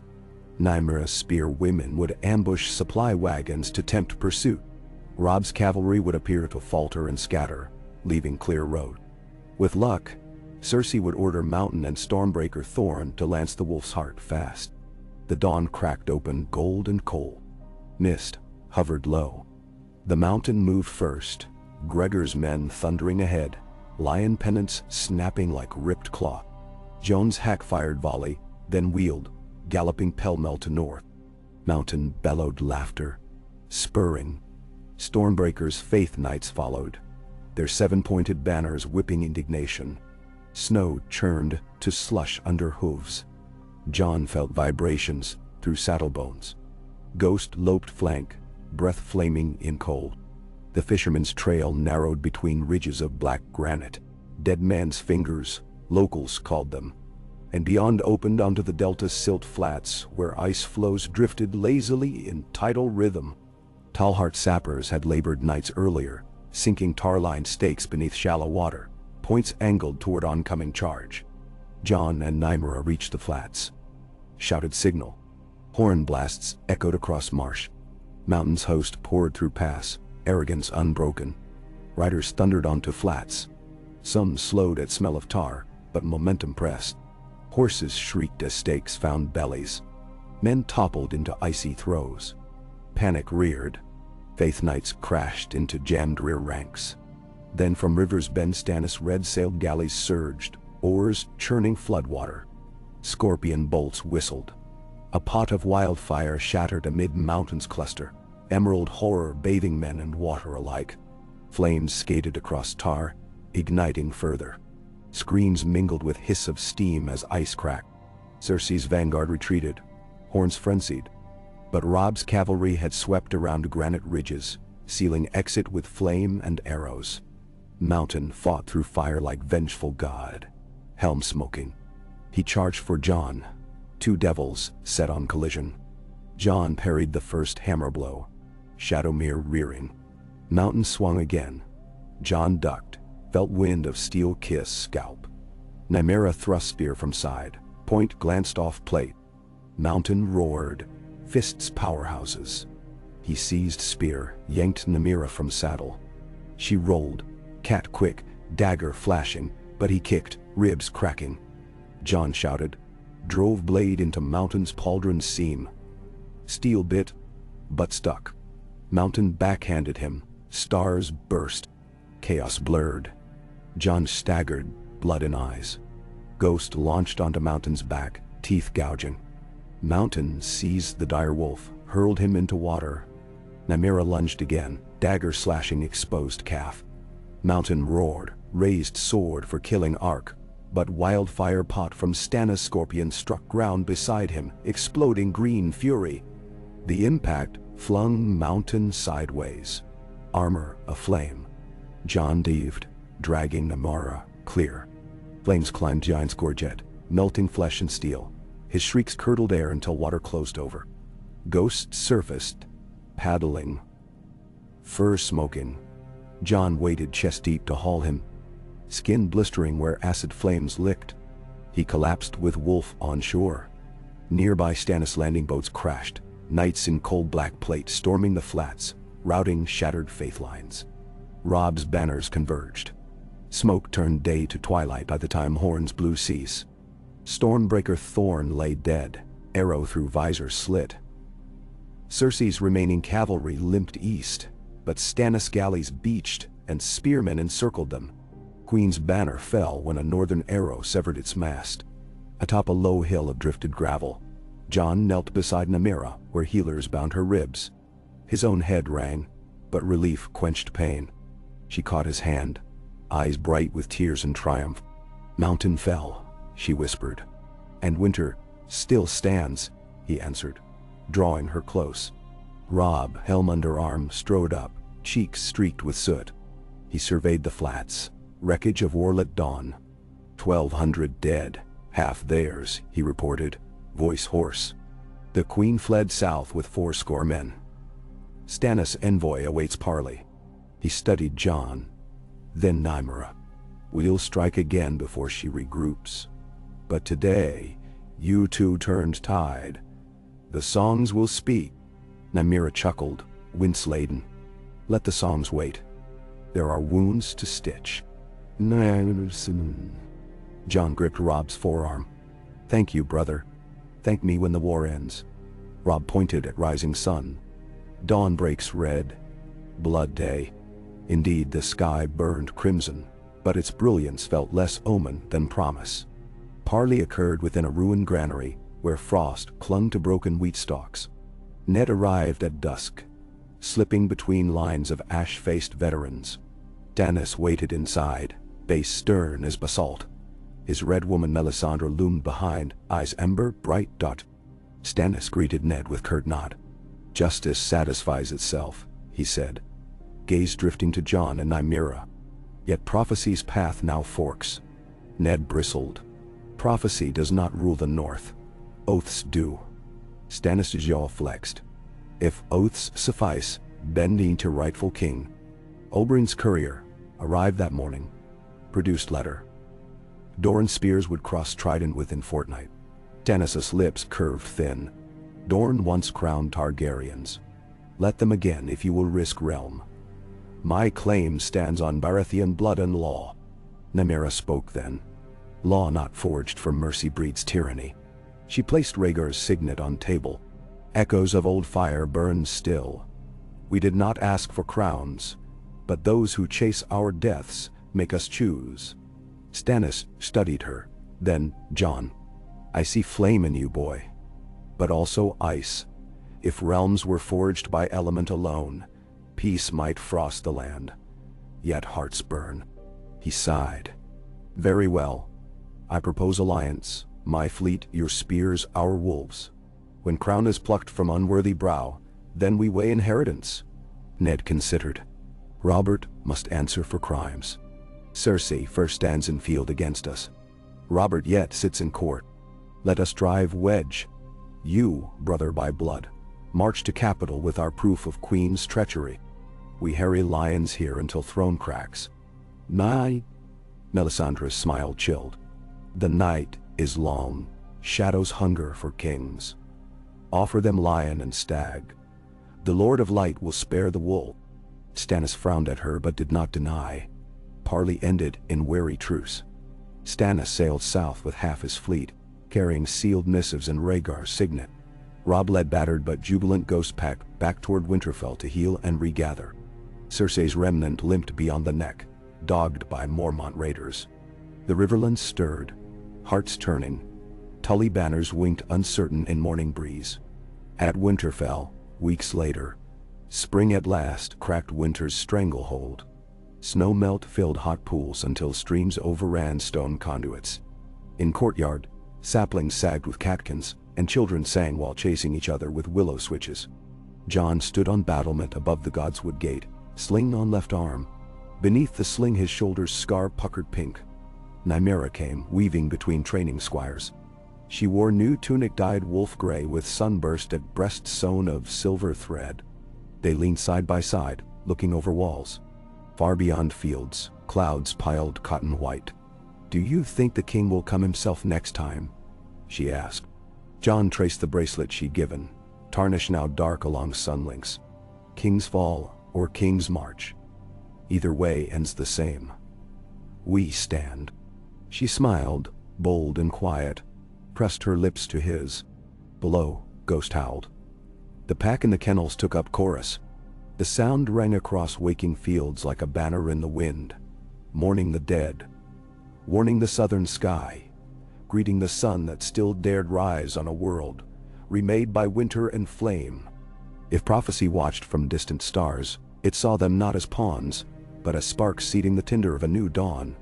And dawn, when it came at last in full, spread gold on snow and dust alike, and neither wolf nor dragon bowed, but together cast one long shadow across the realm. The shape of possibility. A wind out of the west blew over Winterfell's battlements, warm enough to make icicles hiss where they clung to the arrow slits. It carried the smell of thaw, wet earth, new pine resin, and something deeper, older, the scent of stone, sweating after long confinement beneath winter's crushing palm. The north was beginning to breathe again, slowly, as a half-drowned man raises his head from water, and every breath reshaped the hush of the castle's courtyards. Where drifts had once walled doors shut, puddles pooled beneath wooden walkways. Smithy embers glowed brighter, unhampered by frigid gusts. The godswood's brook, long imprisoned under ice, chuckled like a bard clearing his throat before song. Yet peace did not follow warmth. Ned Stark felt that truth as keenly as the weight of ice across his broad back, while he strode the length of the wall walk, boots splashing through melt that would refreeze by night. The memory of the White Knife Delta still haunted dreams. Wildfire's emerald stampede across tar-slick flats, screams that cracked frozen air. Jon thrown like a rag doll by the mountain's hammer blow. Nymeris ribs caving beneath a plated boot. Every victory drew a heavier shadow, as though the realm itself exacted tax for moments of defiance. Below, in the outer yard, Maester Luwin had gathered the children of Winterfell. Bran perched on Hodor's broad shoulders, pointing at something in the sky. Arya balanced atop the kennel's low roof, sword stick flashing as she fenced invisible foes. Sansa, needlework laid aside, clapped a slow rhythm for Rickon's unsteady dance on thaw-slick flagstones. The sounds drifted up, fragile as cobwebs. Ned gripped the ice-cold Merlon. Let them keep playing, he prayed, until the next storm tears childhood from their hands. The next storm gathered fast.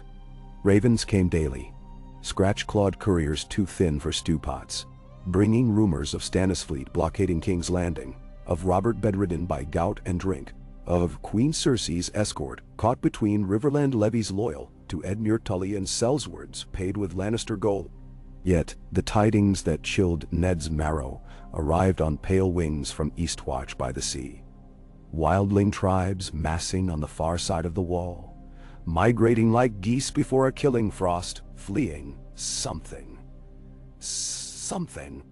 Benjen's raven spoke of orange eyes flickering in the haunted forest, of unquiet dead that did not stay buried, of silent footprints in unbroken snow. Winter's true teeth, his brother had written, ere longer than politics. Ned read the scroll twice, then burned it in the solar hearth, watching ink blacken and curl into smoke.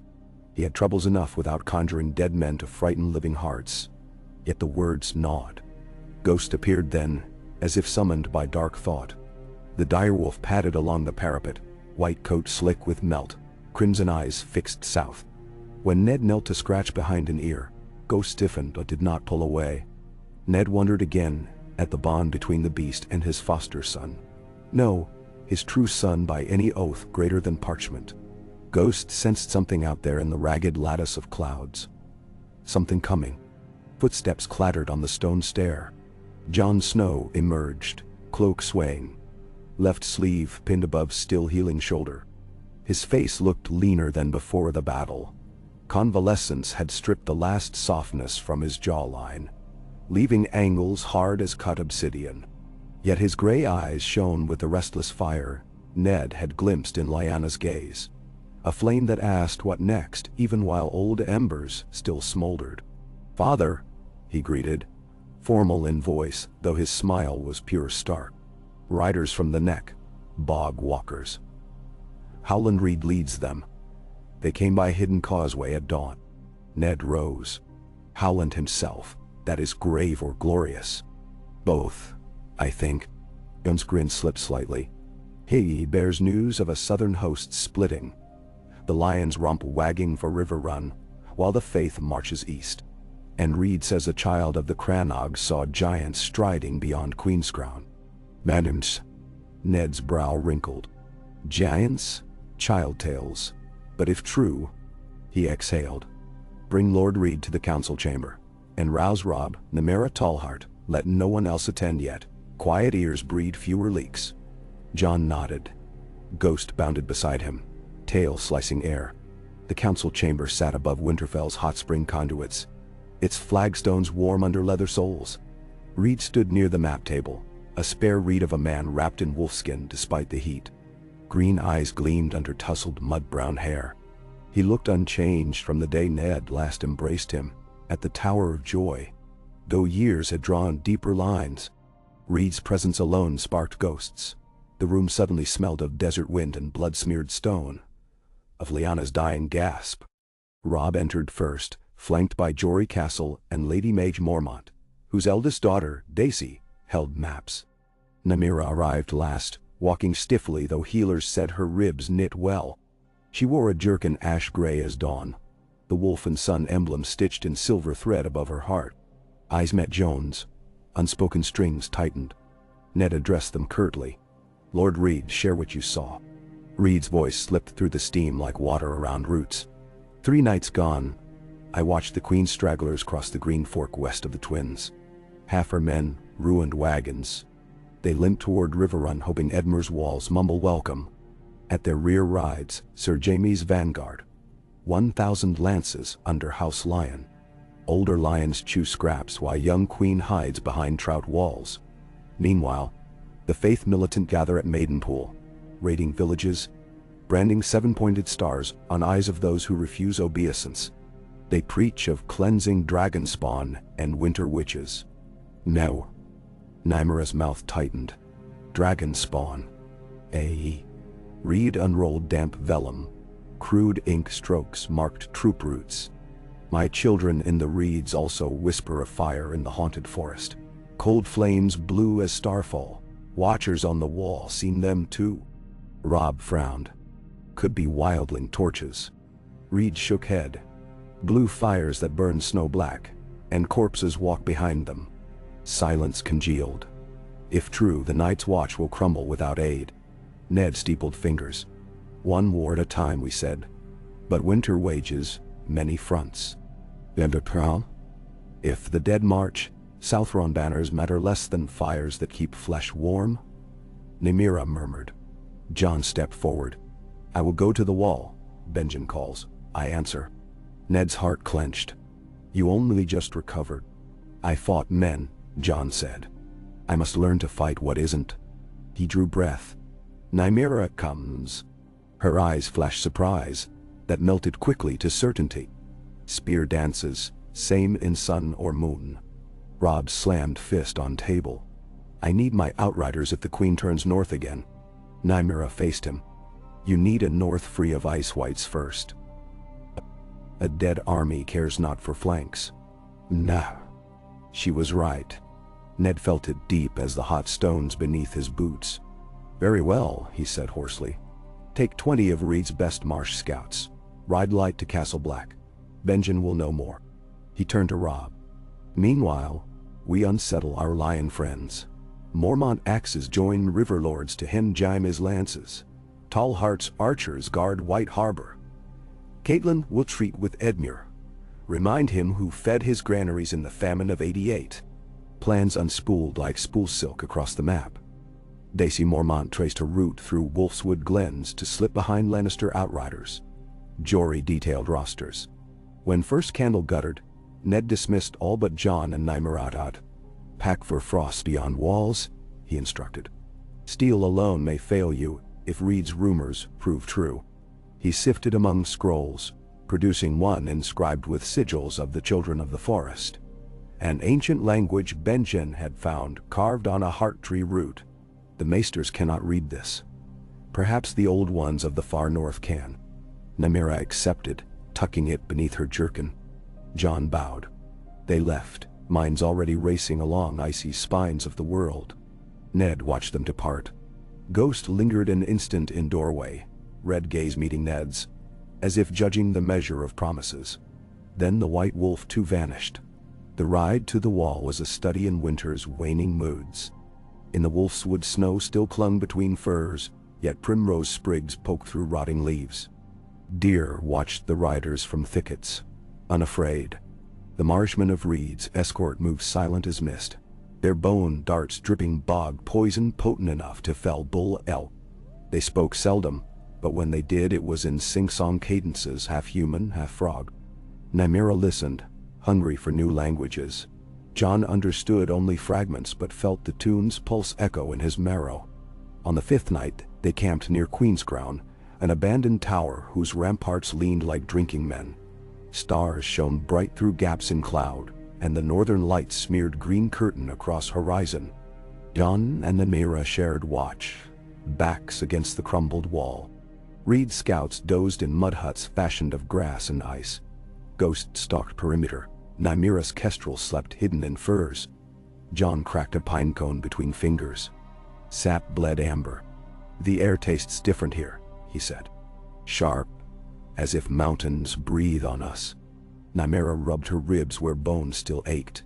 Each breath northwards feels older, as though time loosens, waiting to be remade.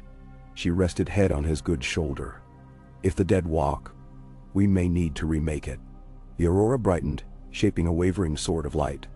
Jon watched until colors danced in his eyes even when he blinked. "What happens if we fail?" "Then this sword falls," she whispered, "and night swallows sunrise footsteps." He turned, brushing knuckles across her jaw. "We will not fail." She kissed promise on his palm. Ghost growled low. Not warning but wary. Jon stiffened, hand on hilt. Dark shapes moved beyond ditch. Travelers, ragged, one waving cloth. Reed scouts rose soundless, darts knocked. Jon called, "Halt and name yourselves." A voice raspy with cold answered, "Ren Marsh, Ranger of the Watch." Seeking Benjen Stark's kin. They allowed approach. 3 men, gaunt, eyes shadow-ringed. 2 half-supported a third, whose left sleeve hung empty. Frostbitten stumps glistened. Inside Tower's skeletal hall, Jon knelt by the wounded ranger, while Reed's men brewed pine needle tea. Ren coughed red into cloth. "Attacked, 6 days past," he rasped. Corpses in tattered black, moving through snow. Light in their eyes, blue as glacier. He swallowed. "We lost Maester Aemon's apprentice. Benjen sent me to warn south if he fell, but he lives.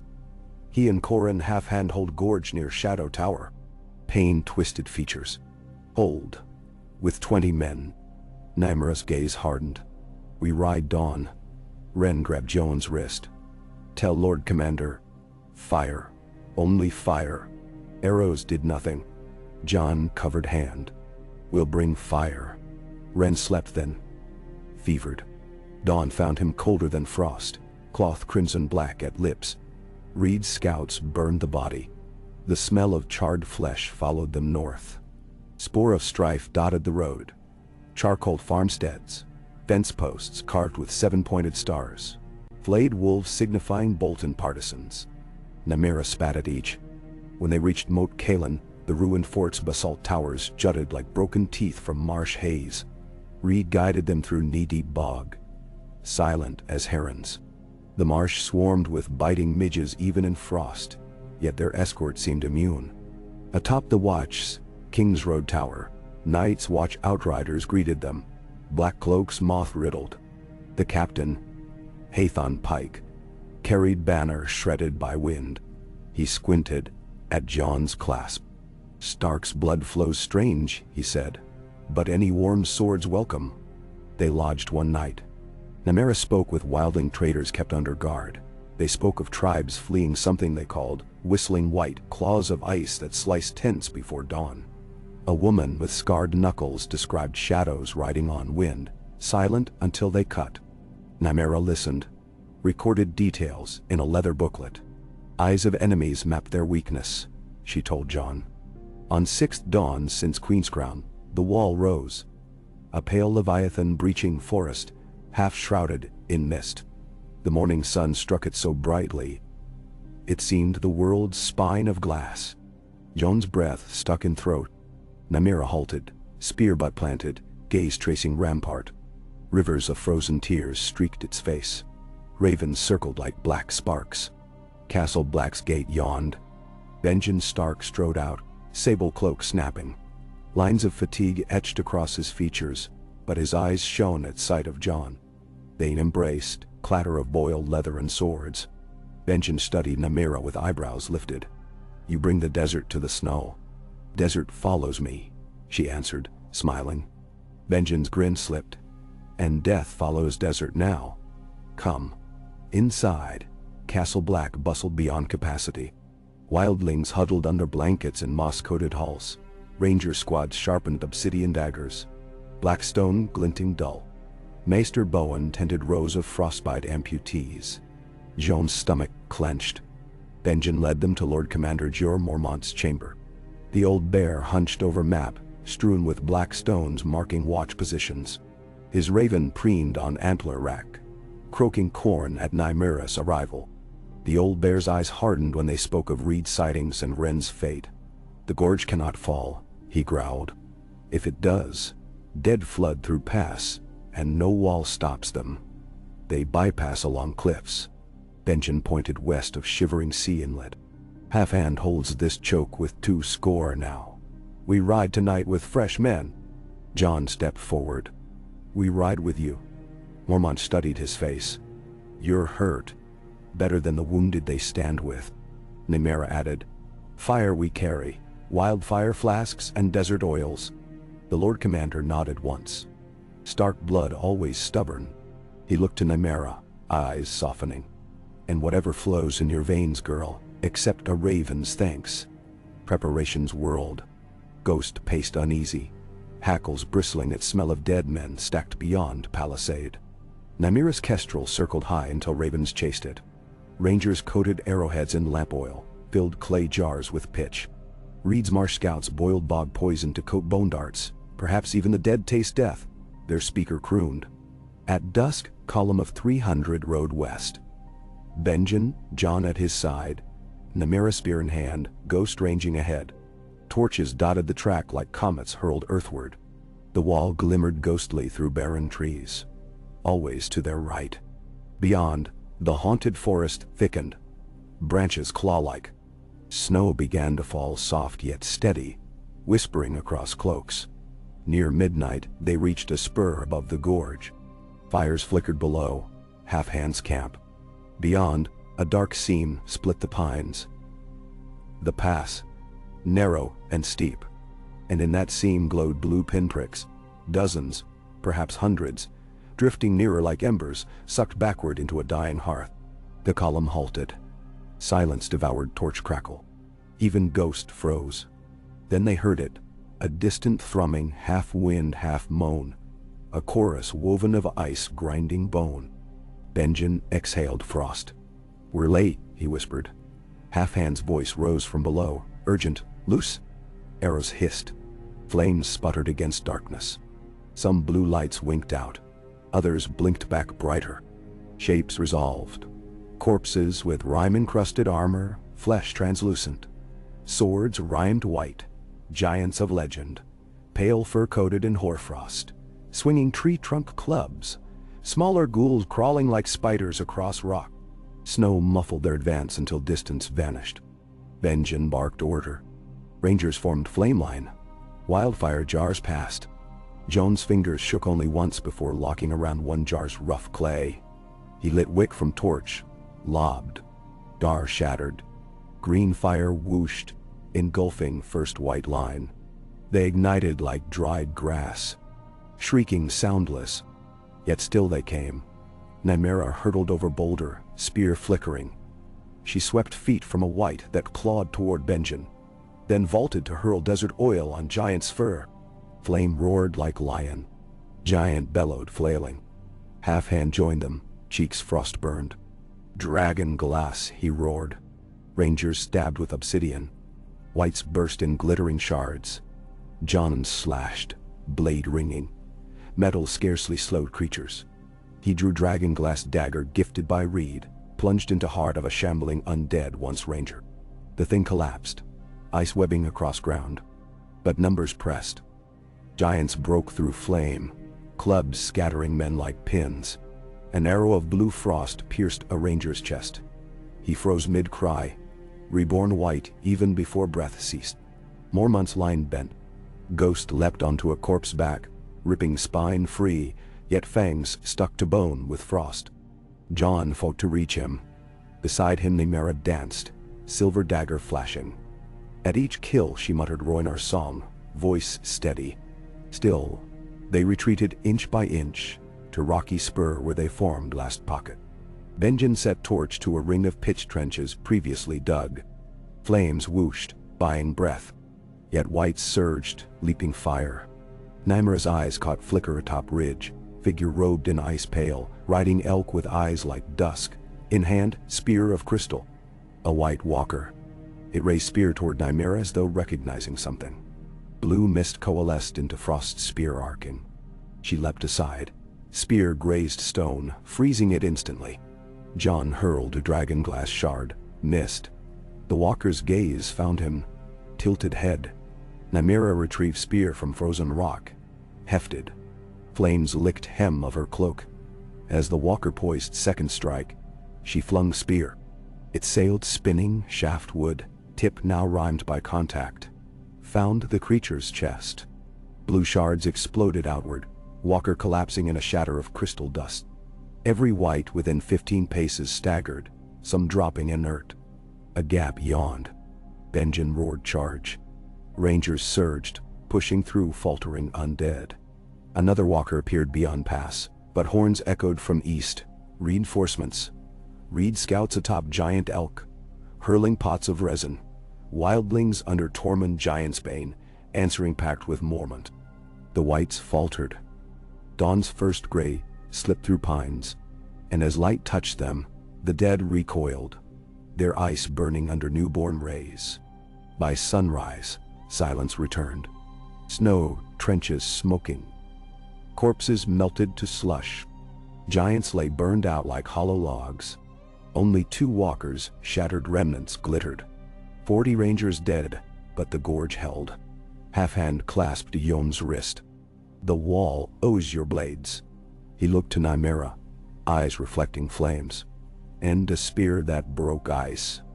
Benjen knelt by burned corpse of fallen ranger, inhaled, sharp. Next time they come with darkness deeper than night. He turned to Jon. Ride to Winterfell. Warn Ned. The wall needs every lord's aid, lion, wolf, or viper. Now. Nymeria retrieved her spear, shaft steaming where frost still lit. Jon wiped blade, lifted Ghost's limp form. Wolf lived, ribs heaving. Beneath rising sun, they looked upon battlefield turned glassy grave. Ned Stark read Benjen's raven in the freshly thawed godswood. Conduits gurgled beneath roots. He felt each word like nail hammered home. Walkers broken but return certain. Only dragonglass and flame proved sure. The gorge stands but cracks widen. Catelyn found him there, linen shawl wrapped tight despite warmth. Edmure holds River Run, she reported, voice barely above Brooke's murmur. But Jaime beseeches Pink Maiden now. The riverlands bleed. Her hand trembled on his forearm. How much blood until cup overflows? Ned folded letter. Enough to drown all banners, yet duty calls we stem colder tide. He gazed at weirwood face, its tears of red. I must ride south. Force truce. Wolves cannot fight winter while gnawing each other. Catelyn's breath caught. Ride south, alone? Lannister, knives. I will bring guards, but my name may still sway Robert. He trusted me once. She closed eyes. Trust falters. She looked up. And Jon? Nymeria? Returning with warning. He stroked her cheek. If I fall, they must lead. She swallowed. Then speak with throne before prophecy's jaws close. He kissed her softly. Watch our children, cat. Winter may spare no heart, but ours beat stronger together. 14 days later, Ned Stark rode through Kingsgate at King's Landing, leading 50 Northmen. The city stank of smoke and rot. Fisherfolk lined roads begging for coin. Red Keep spires loomed, banners absent from ramparts. Inside throne room, torches burned day and night to combat gloom. Robert slouched on iron throne, gout-swollen foot propped, face flushed crimson. Cersei stood beside, green eyes venom. Littlefinger announced, Lord Eddard Stark, Warden of the North. Varys watched behind Silk Smile. Renly nowhere. Ned knelt, briefly. "My king," he said, "winter marches. The dead cross the wall. We must set aside crowns and raise fires." Robert belched laughter that turned to cough. "Dead? You jest, Ned. You come south whining of snow ghosts, while lions harry my roads and brother steals my fleet." He waved tankard. "Tell winter wait until summer's back. I'm still nursing hangover." Ned felt fury heat his chest. "Hangovers won't halt ice whites. Nor will Throne of Swords. We need dragonglass mines reopened. Garrison sent north. Faith restrained." "Faith burn themselves," Robert thundered.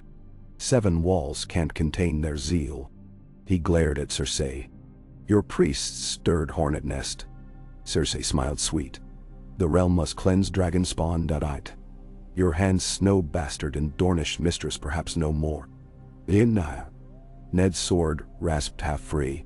Gold cloak stepped. Cersei's eyes glittered. Robert wheezed. "Enough. I'm king." "You wife hush." Ned bring proof. "Dead man walking in chains. Then I'll march north. Till then guard your snow." He drained cup. "And gods help us all." Ned realized then Robert had already lost his realm. To drink, to queens, to rot. Only ashes remained. He bowed stiff. Turned away. Little fingers whisper trailing. "Power resides where men believe. And belief is fickle as spring thaw." "Lyanna?" "Awa." "Lemme." Outside throne room, Renly awaited. Robert's ears deaf as his arse, he said. "But mine still hear. I ride storms end to form alliance. Your wolves Martell spears and perhaps Tyrell roses. A king of summer may yet fight winter." Ned studied young Baratheon prince. Charisma bright as polished helm but backbone unknown. "Winters swallow summer kings," he warned. Renly's grin dimmed not. "Better swallowed trying than bloated on wine." He clapped Ned's shoulder. "When your snowstorm arrives, send Raven to Bitterbridge. We'll bring green." "Nedern." Ned left city by moonrise. Behind him, red keep glowed like coal ready to burn. Jon and Nymeria rode south too. Through shivering seas, salt-laced winds, across fields where daisies dared bloom.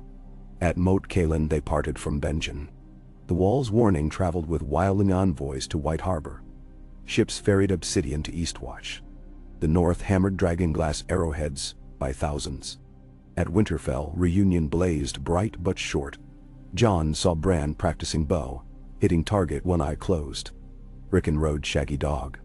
Arya sparred a brave Vosi water dancer, who'd wandered north to join cause.